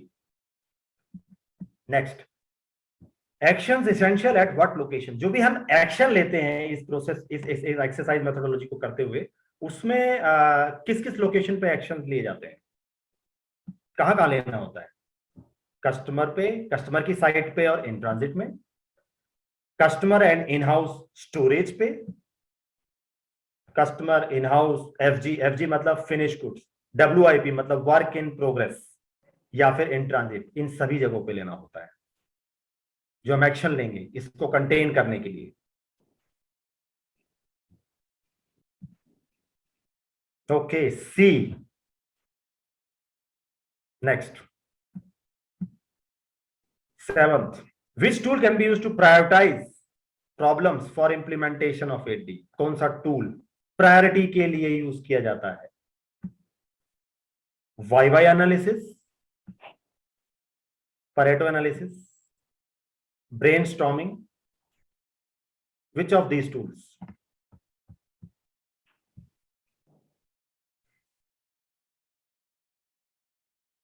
कुछ रिप्लाई कर रहे हैं ए, कुछ B, mixed kind. Okay, good.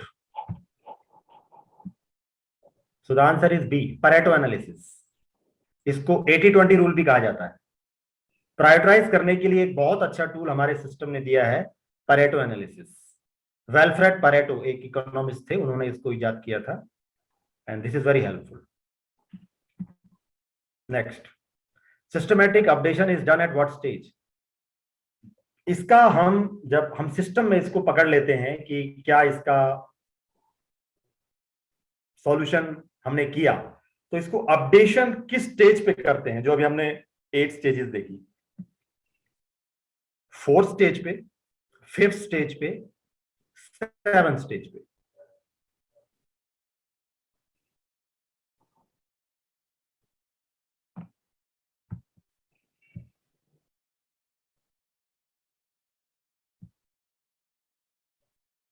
C7, good, really appreciate an interest. Okay, so the answer is C, yes, 7th stage पे, prevent recurrence वाली stage पे, horizontal deployment वाली stage पे, that was 7th। Next, 9th, fishbone diagram या Ishikawa diagram can be used in which stage? ये जो एक आपने देखा था वाई के साथ एक टूल था, फिश सी बनी हुई थी, fishbone diagram, Ishikawa diagram, cause and effect diagram भी इसी को कहते हैं। ये कौन सी स्टेज पे यूज करते हैं? D3 स्टेज पे। D3 वो ICA वाली थी, इंटरिम कंटेनमेंट एक्शन वाली। D4 पे रूट कॉज निकालने वाली, एंड D6 जहां पे हम वैलिडेट करते हैं, जो हमने रूट कॉज के बाद उसको सॉल्यूशन हमने समझा कि ये है, उसको वैलिडेट करते हैं। So these are the 3 stages. कौन सी स्टेज पे ये वाला डायग्राम यूज होता है?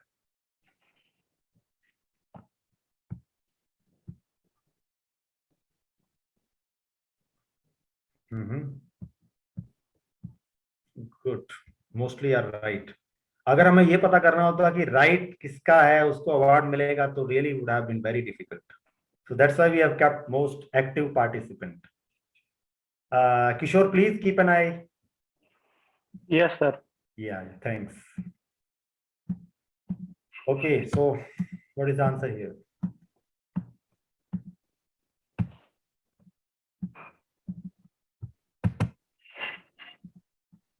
D4, root cause analysis. Next, 10th, which stage ensures that the defect generated in one type of part is not generated in another similar part? हमने एक जगह प्रॉब्लम को सॉल्व किया और हॉरिजॉन्टल डिप्लॉयमेंट किस stage पे किया इसका? D3 स्टेज पे, D4 स्टेज पे, D7 स्टेज पे।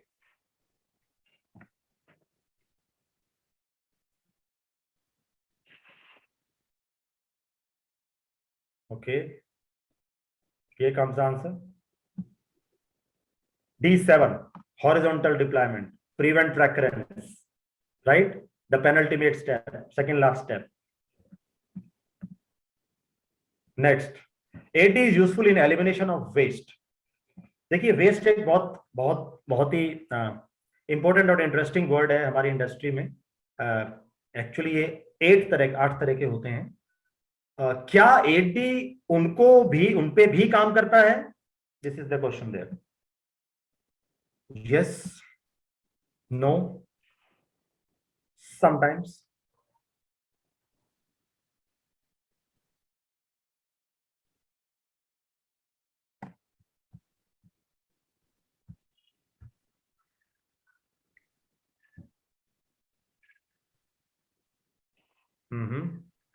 Good. Here comes the answer. Yes, definitely. जब हम ये प्रॉब्लम सॉल्व कर रहे हैं, मेथोडोलॉजी लगा रहे हैं, तो 8 तरह के वेस्ट हमारे मेनली होते हैं, उनमें से कोई ना कोई इफेक्ट होता है इन ए पॉजिटिव मैनर। इसलिए कहा जाता है कि ये वेस्ट पे भी बाकायदा काम करता है। At which stage the emergency response action ERA is taken? हमारे जो 9 स्टेप्स थे उसमें से कहीं पे जिक्र आया था इसका, तो which was that stage? D3, D0 या D7?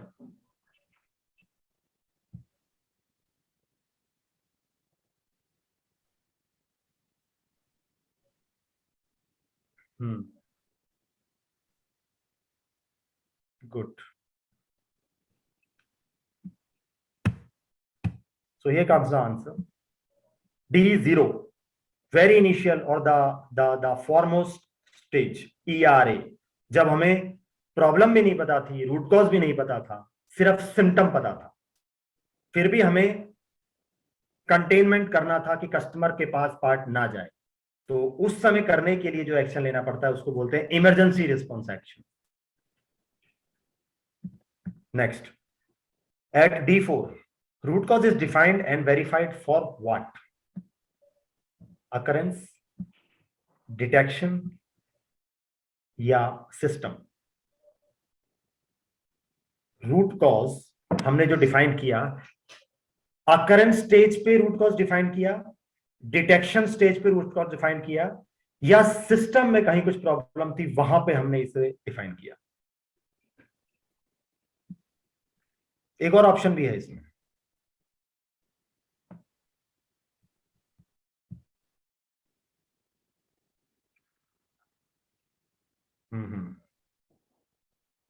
Really good and impressive.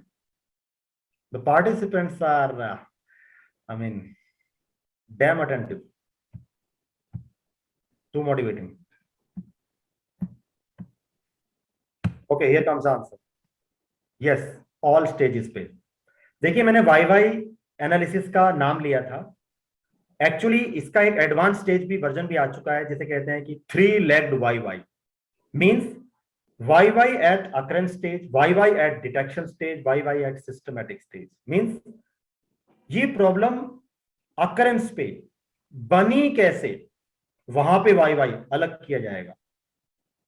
बनी तो डिटेक्ट क्यों नहीं हुई, why it was not detected? बन गई लेकिन हमारे इंस्पेक्शंस बने हुए हैं, वहां पे कैसे मिस आउट हुआ, वहां पे एक अलग YY किया जाता है ताकि डिटेक्शन पे जो वीकनेस है वो पता की जाए, उसे कहते हैं कि डिटेक्शन स्टेज YY। और तीसरा सिस्टमैटिक स्टेज, हम इतने सिस्टम फॉलो करते हैं, वर्क इंस्ट्रक्शन बनाते हैं, FMEA, control plan and all those, पूरा हमने इतने पार्ट को डेवलप करने के टाइम पे हम PPAP करते हैं एंड ऑल दोस थिंग्स, तो वहां पे क्या लैप्स हुआ, क्या कमी रह गई, जो ये प्रॉब्लम आई, उसको पकड़ने के लिए सिस्टम लेवल पे YY किया जाता है। अगर हम तीनों दिशा में YY करते हैं तो उसे कहते हैं 3-legged YY, ताकि तीनों जगह पे पता लग जाए कि आकर बना कैसे, बना तो पकड़ा क्यों नहीं गया, और पकड़ा गया तो ये हमारा सिस्टम जो हमने इतने लगाए थे उनमें से कौन सी क्या चीज फेल हुई है। So that's why it is called, ये अगर तीनों जगह पे किया जाए YY तो it's nothing like that. Really appreciated, good. Next 2-3 questions are remaining. How to describe define the problem. Describe या डिफाइन करने के लिए D2 stage, I just remind you, YY analysis, Pareto analysis या 5W1H, कौन सा tool use करते हैं हम डिफाइन करने के लिए?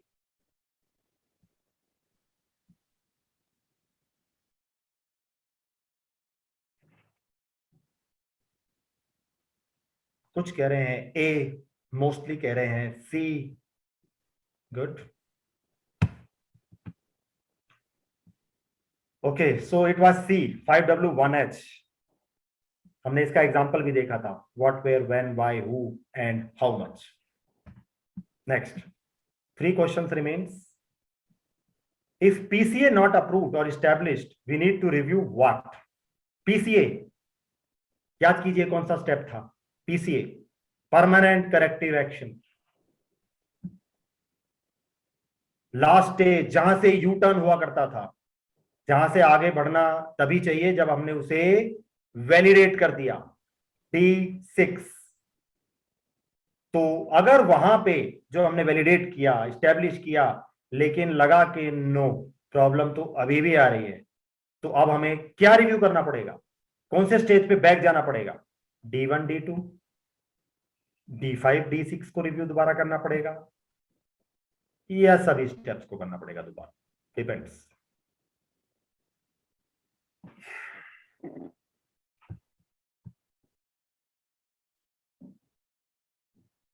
B, C, good. Here comes the answer. C. I mentioned it before. हमें सारे स्टेप्स को रिव्यू धीरे धीरे बैक जाके करना पड़ेगा, कहीं पे भी कुछ भी गलती हो सकती थी। वी कैन नॉट से कि ये प्रॉब्लम वहां होगी, टीम गलत बनी होगी, डेफिनेशन प्रॉपर होगी, इनकम्प्लीट होगी। No, we have to review it all, and it is worth it. Please यहाँ पे मत समझिएगा कि अरे और टाइम क्यों लगाएं ये वो। आप यहाँ टाइम बचाएंगे, प्रॉब्लम दोबारा रिपीट होगी, कस्टमर को दोबारा प्रॉब्लम देना, इट्स ए ब्लंडर अगेन, और वो भी रिपीटेड प्रॉब्लम, और तब भी आपको यही दोबारा करना पड़ेगा, तिबारा करना पड़ेगा। So is there any fun there? तो इसीलिए ये स्टेप्स बनाए गए हैं कि अपने आप हम वेरीफाई भी कर लें, वैलिडेट भी कर लें, रूट कॉज भी ढंग से निकाल लें। रूट कॉज पे हमने शेयर किया कि कैसे पता लगेगा कि कहां पे जाके रुकना है, कौन सा असली रूट कॉज है, उस पर काम करें। सब कुछ तो कर लिया, अगर सिर्फ प्रॉपरली कर लिया, रिलीजियसली कर लिया, so where are the chances left कि the problem will get repeated? No. लेकिन हमारे वैलिडेशन वेरिफिकेशन में अगर पता लगा कि ये तो अभी कॉन्फिडेंस नहीं आया, प्रॉब्लम तो अभी भी आ रही है, तो we have to go back. Next, ICA D3, interim containment action, first aid वाला step, right? ICA to be removed when? ICA हमें कब रिमूव करना है? जब PCA यानी कि परमानेंट करेक्टिव एक्शन डिसाइड हो गया, परमानेंट करेक्टिव एक्शन इंप्लीमेंट हो गया, या फिर action plan for permanent corrective action prepare हुआ है। पहले में खाली डिसाइड हुआ है, दूसरे में इंप्लीमेंट हो गया, वैलिडेट हो गए, और तीसरे में action plan for PCA prepare. Action plan बना दिया, अभी इंप्लीमेंट नहीं किया। What should be the answer?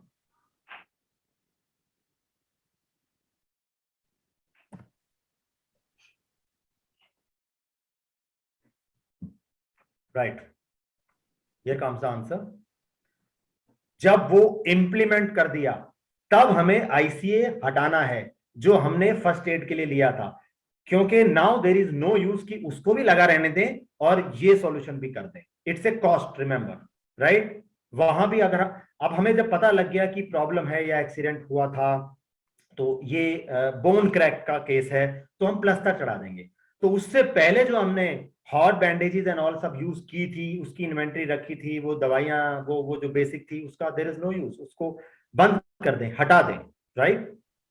दोनों जगह पे कॉस्ट देने की जरूरत नहीं होती। यही हम इंडस्ट्री के सॉल्यूशन में भी करते हैं। Next, this is the last question. Prevent the recurrence of the problem in future. कैसे करेंगे प्रॉब्लम दोबारा ना आए? उसके लिए क्या करना होता है? ऐसा क्या करें कि वो दोबारा ना आए? वर्क इंस्ट्रक्शन जो हम बनाते हैं, कार्य करने की जो प्रणाली है वो बनाते हैं, उसको अपडेट करें, हो जाएगा। या जो स्टैंडर्ड ऑपरेटिंग प्रोसीजर्स होते हैं उनको अपडेट करेंगे और फॉलो करेंगे तो हो जाएगा। या फिर FMEA, failure mode and effect analysis, ये एक बहुत इंपॉर्टेंट टूल होता है इनिशियल स्टेज पे, और बल्कि एक लाइव टूल होता है ये। कॉल इनिशियल स्टेज पे नहीं है, जब हमारे को कभी भी प्रॉब्लम मिलती है जिसको हम निरंतर अपडेट करते रहते हैं। और कंट्रोल प्लान, ये भी एक लाइव डॉक्यूमेंट होता है हमारी सिस्टम की लैंग्वेज में, FMEA एंड कंट्रोल प्लान, इनको भी अपडेट करेंगे। तो किस तरह से रेकरेंस को रोका जाएगा?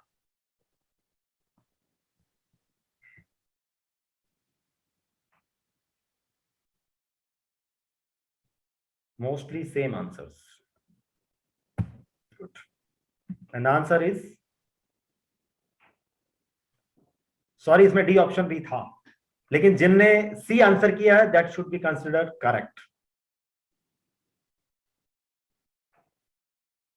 राइट? अदरवाइज इसका आंसर है डी। ऑल इन सब चीजों को अपडेट करेंगे क्योंकि ये फॉलो करने वाली चीजें हैं।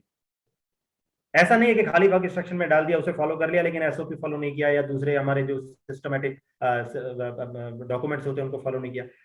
सब जगह पे वो एड्रेस किए जाएंगे क्योंकि वो गलती पकड़ी गई है, दोबारा ना हो उसके लिए इट मेक सेंस कि हम सभी को अपडेट करें और फॉलो करें। Very important. Next, Kishore, Yes, sir. are we able to put a name here?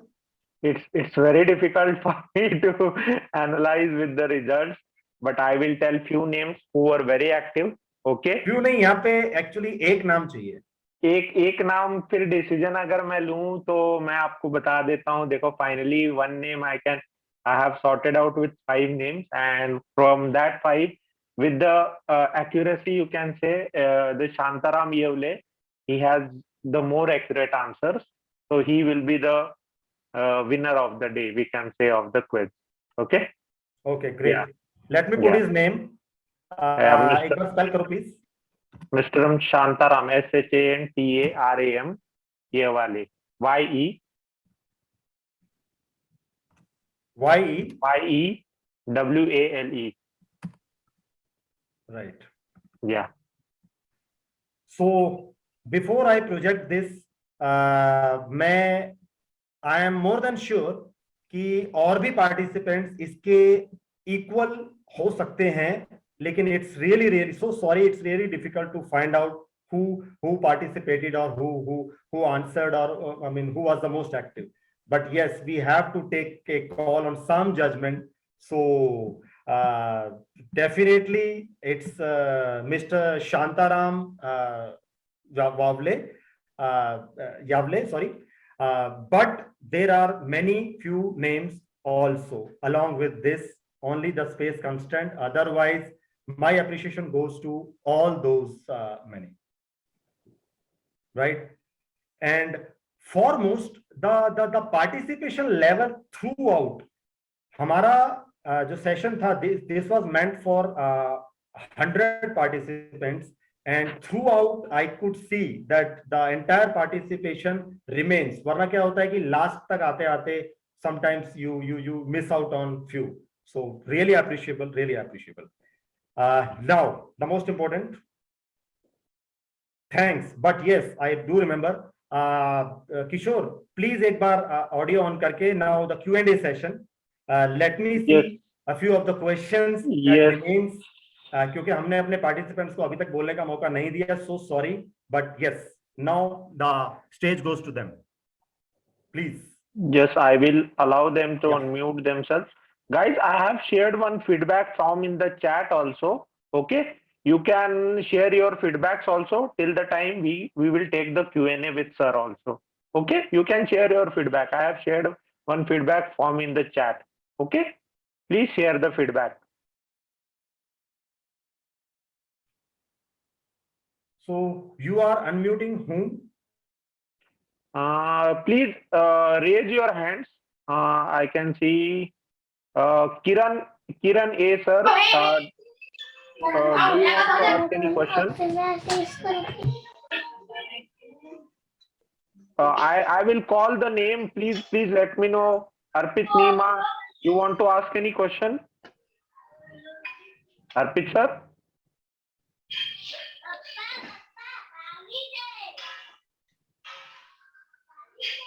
No, sir. Okay, thank you. You can mute yourself. Kapil sir, you want to ask any question? Yes, sir. Yeah, go ahead.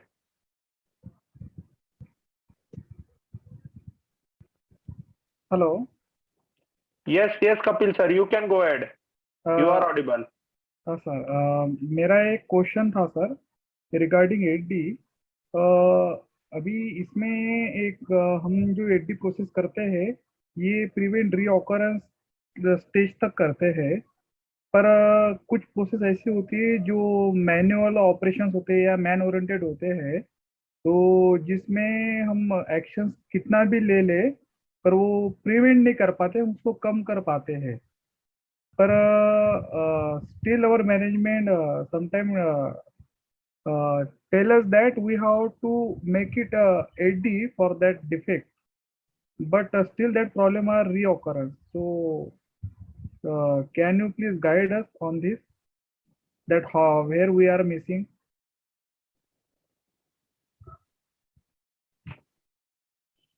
Or what the thing we are missing during our AD process?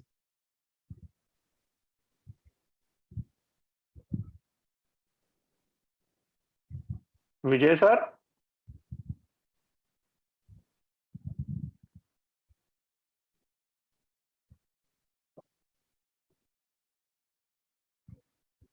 Vijay sir, please unmute yourself. You are on mute. Am I audible now? Yeah, you are audible now. Yeah. So sorry. So firstly, appreciate करूंगा. This was a really good question, very practical, and we do come across this question. देखिए यहाँ पे हम ये समझते हैं कि अगर कोई मैनुअल इंटरवेंशन प्रोसेस में है तो वो हम कंट्रोल नहीं कर सकते. Let me take back to you D7 stage, जो एक प्रिवेंट रेकरेंस हॉरिजॉन्टल डिप्लॉयमेंट वाला स्टेज था, वो इसीलिए बनाया गया है कि हम उसको एड्रेस प्रॉपरली करें. हम ये ना माने पहले तो कि कोई मैनुअल इंटरवेंशन है. देखिए मैनुअल इंटरवेंशन में यूजुअली क्या होता है, हमें ये देखना पड़ता है कि जैसे मैंने एक जिक्र किया था, एक हमारे यहाँ 6M होते हैं, राइट? मैन, मटेरियल, मैंने machine, measurement, mother nature, all these.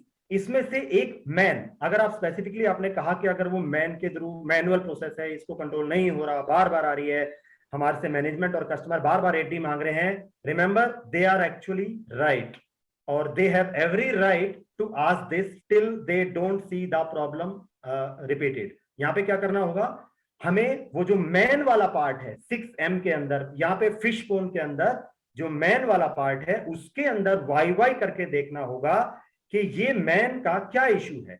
क्या ये कई लोग हैं, क्या इनको ट्रेनिंग नहीं दी गई सफिशिएंटली, या इसमें ये भी होता देखा गया है कि इंटेंशनल प्रॉब्लम्स भी कई बार वो क्रिएट की जाती हैं और ज्यादातर केसेस में ट्रेनिंग का इशू होता है, प्रॉपरली ट्रेनिंग नहीं दी जाती उनको. Training and retraining is very important. उनके जो हमारे वर्कर्स हैं इंस्पेक्शन लेवल पे, हम जैसे पॉइजन टेस्ट होता है, आप ये चीज नोट कर सकते हैं, may be you can Google it out, करके हम देख सकते हैं कि उनको ट्रेन करके कि वो प्रॉब्लम दोबारा ना आए if it is a manual process. तो रास्ता इसका ये हुआ, हमें इसका फिश बोन के अंदर जो M वाला पार्ट है यानी कि मैन वाला पार्ट है उसके अंदर वाई करना होगा और ये प्रॉब्लम उससे सॉल्व की जा सकती है और करनी होगी, वरना प्रॉब्लम विल गेट रिपीटेड. या hope I answer it to some extent. Yeah. Next question, please.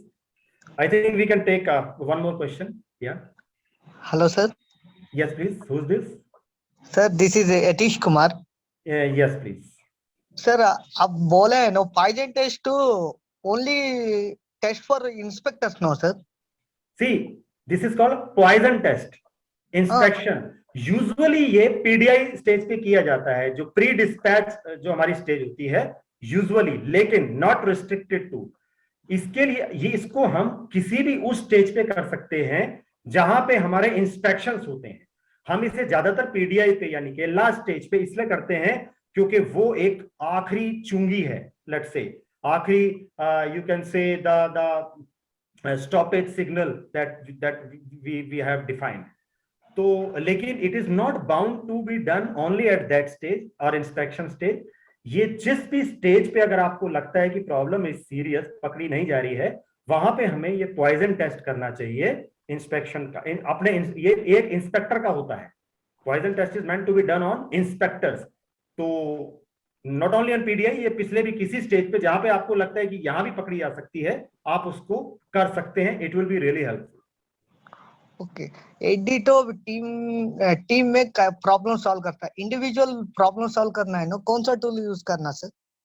देखिए 80 अप्रोच बनी है problem team oriented problem solve, इसमें कई एक्सपर्ट्स हैं, कई एक्सपर्ट्स जरूरी नहीं है जिसमें कईयों का इन्वॉल्व है, लेकिन याद रखिए वो जो टीम बनी है वो सारे इंडिविजुअल अपना एफर्ट जब तक नहीं लगाएंगे तब तक वो टीम का मतलब क्या है? टीम का ये मतलब नहीं था कि सबको एक साथ बोलना है, टीम का मतलब ये है कि उसमें से जो प्रोसेस के करीब हैं अपनी अपनी राय देंगे, ब्रेनस्टॉर्मिंग करेंगे। रिमेंबर ब्रेनस्टॉर्मिंग में क्या होता है, those are actually all individual inputs, right? So आप ये मत समझिए कि ये तो सबकी आवाज है, सबकी आवाज क्या, सबकी आवाज का मिश्रण भी तो इंडिविजुअल आवाज से ही बना है ना। तो अगर हमें इंडिविजुअल लेवल पे करना है टू आंसर यू, हमारे मेनली टूल्स होते हैं वाई और फिशबोन एनालिसिस। आप बेसिकली इन दो टूल से ही most of the problem solve कर सकते हैं, लेकिन अगर एक बड़ी रिपीटेड प्रॉब्लम क्रॉनिक इश्यू है तो आप उसको टीम के साथ ही लीजिए। अगर ये मेथोडोलॉजी लगानी है तो it works with team only. Okay लेकिन सर, इंडिविजुअल्स को कभी वाई कभी फिशबोन, इन्हीं टूल्स को यूज करना पड़ेगा।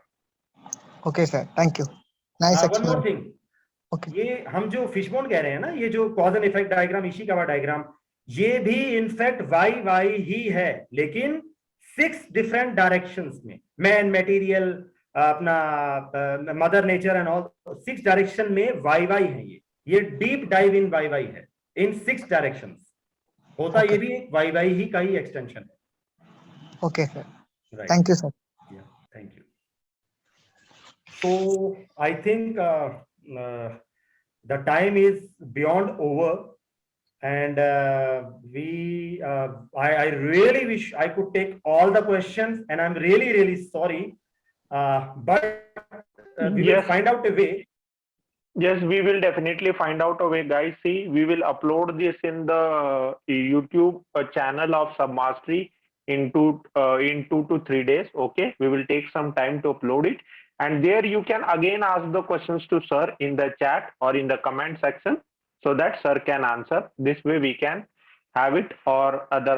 Yes, sir, that will be a possible specific way, so that we can answer your question. I assure you, I will try to address and acknowledge all the queries out there. Yeah, I would love to. yeah, because Right. sir is Please don't hesitate in putting the questions there because of the Yeah. limited time. ये एक बहुत vast subject था. I had much more material on this. मुझे बहुत difficulty हुई इसको squeeze करने में because the time limit was there. But there's lot to be shared, and I can very well understand. आपके बहुत questions अभी भी होंगे. So this is not the end. This is just the beginning, and I will wait for your queries from any which direction it comes. I won't disappoint you.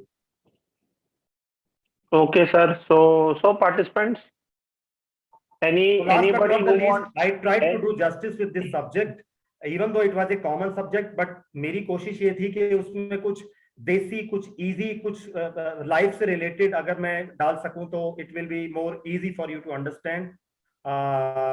So let's see how my efforts went through. so can I request anyone of you who can unmute and start his video and share his feedback with sir? How was the class or everything, right? Any one person who is interested to share, he can start his video and share. Sir, you can stop your screen. Vijay sir? Yeah, okay. Yeah.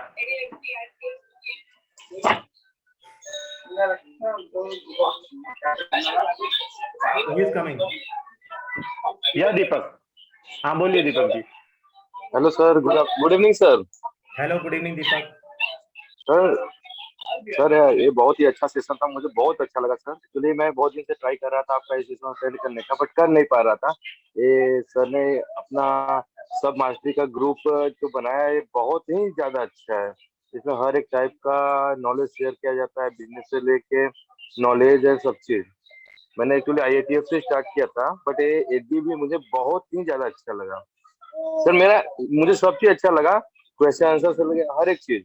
एक में से एक doubt है छोटा सा Please. Sir. 5W1H में ये जो अपना Y का यूज है सर, वो क्यों करते हैं, वो थोड़ा सा डाउट है, इसलिए मैं सर Right, क्वेश्चन भी right. रेज कर I'll रहा clear that in short. Even though I've cleared in the content itself, ये why वो why नहीं है कि प्रॉब्लम क्यों आई, ये why वो why है कि हम इस प्रॉब्लम को सॉल्व, जो ये मेथोडोलॉजी लगाएं, क्यों लगाएं, इंटेंसिटी क्या है, नहीं लगाते, छोड़ देते हैं, लेट इट बी। ये why Yes, sir. उसका आंसर देता है। मतलब ये कि इस why के अंदर वो जो इंटेंसिटी है उसकी, जो उसका क्वांटम है कि कितना भार है इस प्रॉब्लम में, अगर हम इसको नहीं करेंगे तो क्या हो जाएगा, उसका आंसर मिलता है इस वाई में कि क्यों करें, Okay. क्यों ब्रेनस्टॉर्मिंग करें, क्यों टीम बनाएं, क्यों ये स्टेप्स फॉलो करें 8D के, उस वाई का आंसर इस वाई में मिलता है। ओके ओके ये जानना बहुत जरूरी है, Okay, sir. इंटेंसिटी पता लगेगी तो we will adopt the right and the most serious approach. Okay, in terms हम लोग बोल सकते हैं सर कि मतलब हमारा एक्सपेक्ट क्या गिरने वाला है, वो सब लिखना पड़ेगा यहाँ पे सॉरी सर। इसे वाई का मतलब हमारे आगे क्या इशू क्रिएट हो सकते हैं वो मेंशन करना है वाई यहाँ पे। का मतलब है, मैं रिपीट कर रहा हूं, हमें ये प्रॉब्लम क्यों लेनी चाहिए, हम ये टीम बना रहे हैं, ये 8D मेथोडोलॉजी इस प्रॉब्लम पे लगा रहे हैं, ये क्यों कर रहे हैं, हम क्या जरूरत है, इसकी इंटेंसिटी क्या है, नहीं करेंगे तो क्या हो जाएगा। तो उस वाई का आंसर इस वाई से निकालते हैं हम कि ये इसलिए जरूरी है, ये कस्टमर कंप्लेंट है, या ये रिपीटेड कस्टमर कंप्लेंट है, या इससे इतने पैसे का लॉस हुआ है, या इससे इतना COPQ हमारा बढ़ गया है। वैसे आंसर जो इसका क्वांटम बताते हैं, इंटेंसिटी बताते हैं, सीरियसनेस बताते हैं, वो वाई का आंसर इस वाई में लेके हम आगे बढ़ते हैं। ओके ओके सर, स्टेटमेंट में याद रखिए, Thank वही you, आता है ना sir. कि ये प्रॉब्लम इतनी गंभीर थी कि इससे कस्टमर रिटर्न आया, इससे ये हुआ, इतने पैसे का लॉस हुआ एंड ऑल दोस। तो ये इस वाई से yes, निकलता है। Thank you, Okay, sir. Vijay sir. Again, I'm just want to say that it's a awesome and fabulous training session, sir. Thank you so much, thank you so much. Thank you, sir. Thank you. I tried my Thank you. best. Thank you, Vijay sir. And I think I have attended it almost throughout. I must say today is Vijaya Ekadashi, and if I correlate your name and if we follow the techniques which you have laid down, I think we will also become winner. Winner means Vijay. I think it's a fantastic tool. It's a fantastic piece which you have imparted. At least I have gained a lot. कि कैसे किसी problem को देखने के कितने नजरिए हो सकते हैं, स्पेशली दैट फिश बोन वाला तो ऑसम। सोच ही नहीं सकते थे कि हम इसको किस लेवल तक, किस डेप्थ तक देख सकते हैं। The credit goes to Mr. Ishikawa. Yeah, but at least it was shown to us by you, so we will give due credit to you as well. But thank you very much. It was really wonderful. Normal life maybe why because we normally stop ourselves. It will also again हमारे अंदर जिज्ञासा जागृत करने का भी ये काम करेगी। तो सिर्फ not only in the professional world, I think in personal world also it will really help. And I thank you and the entire team to put it together. And I must appreciate कि इतने कम time में इतना सारा ये fully loaded आपने किया। Thank you very much, sir, and we are looking forward for more sessions like this. Thank you so much, Mr. Tarun. Thank you so much. And thank you all participants. Thanks, Kishore. Thanks, Submastery. This was, we are having a feeling as if we are leaving it incomplete, but because of the time constraint, you all also have to leave. So let's get apart temporarily to join again, is all I can say. Thank you so much. We'll meet again. So thank you, Vijay sir. On behalf of Submastery, Anand Patil. Anand Patil wants to speak something. Anand sir? Sure.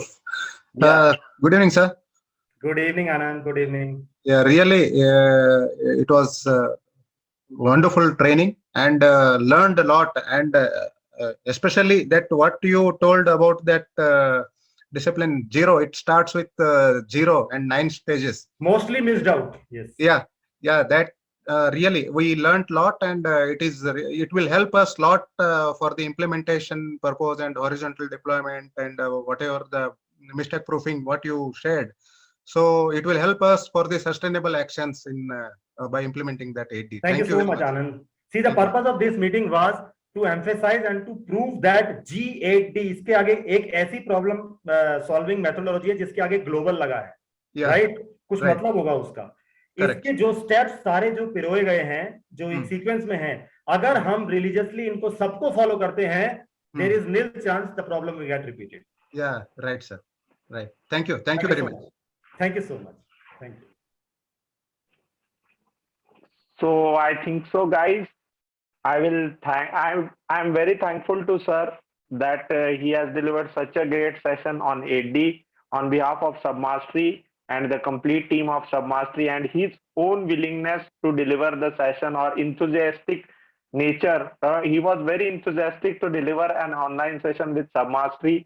His interest shown, and in the way he has delivered the session to it was very grateful. I'm very thankful to sir once again, and thank you. We will very soon see sir in the next upcoming sessions with Submastery also. Okay, thank you, sir. Thanks a lot. Thank you. Thank Okay. you, everyone, and good night.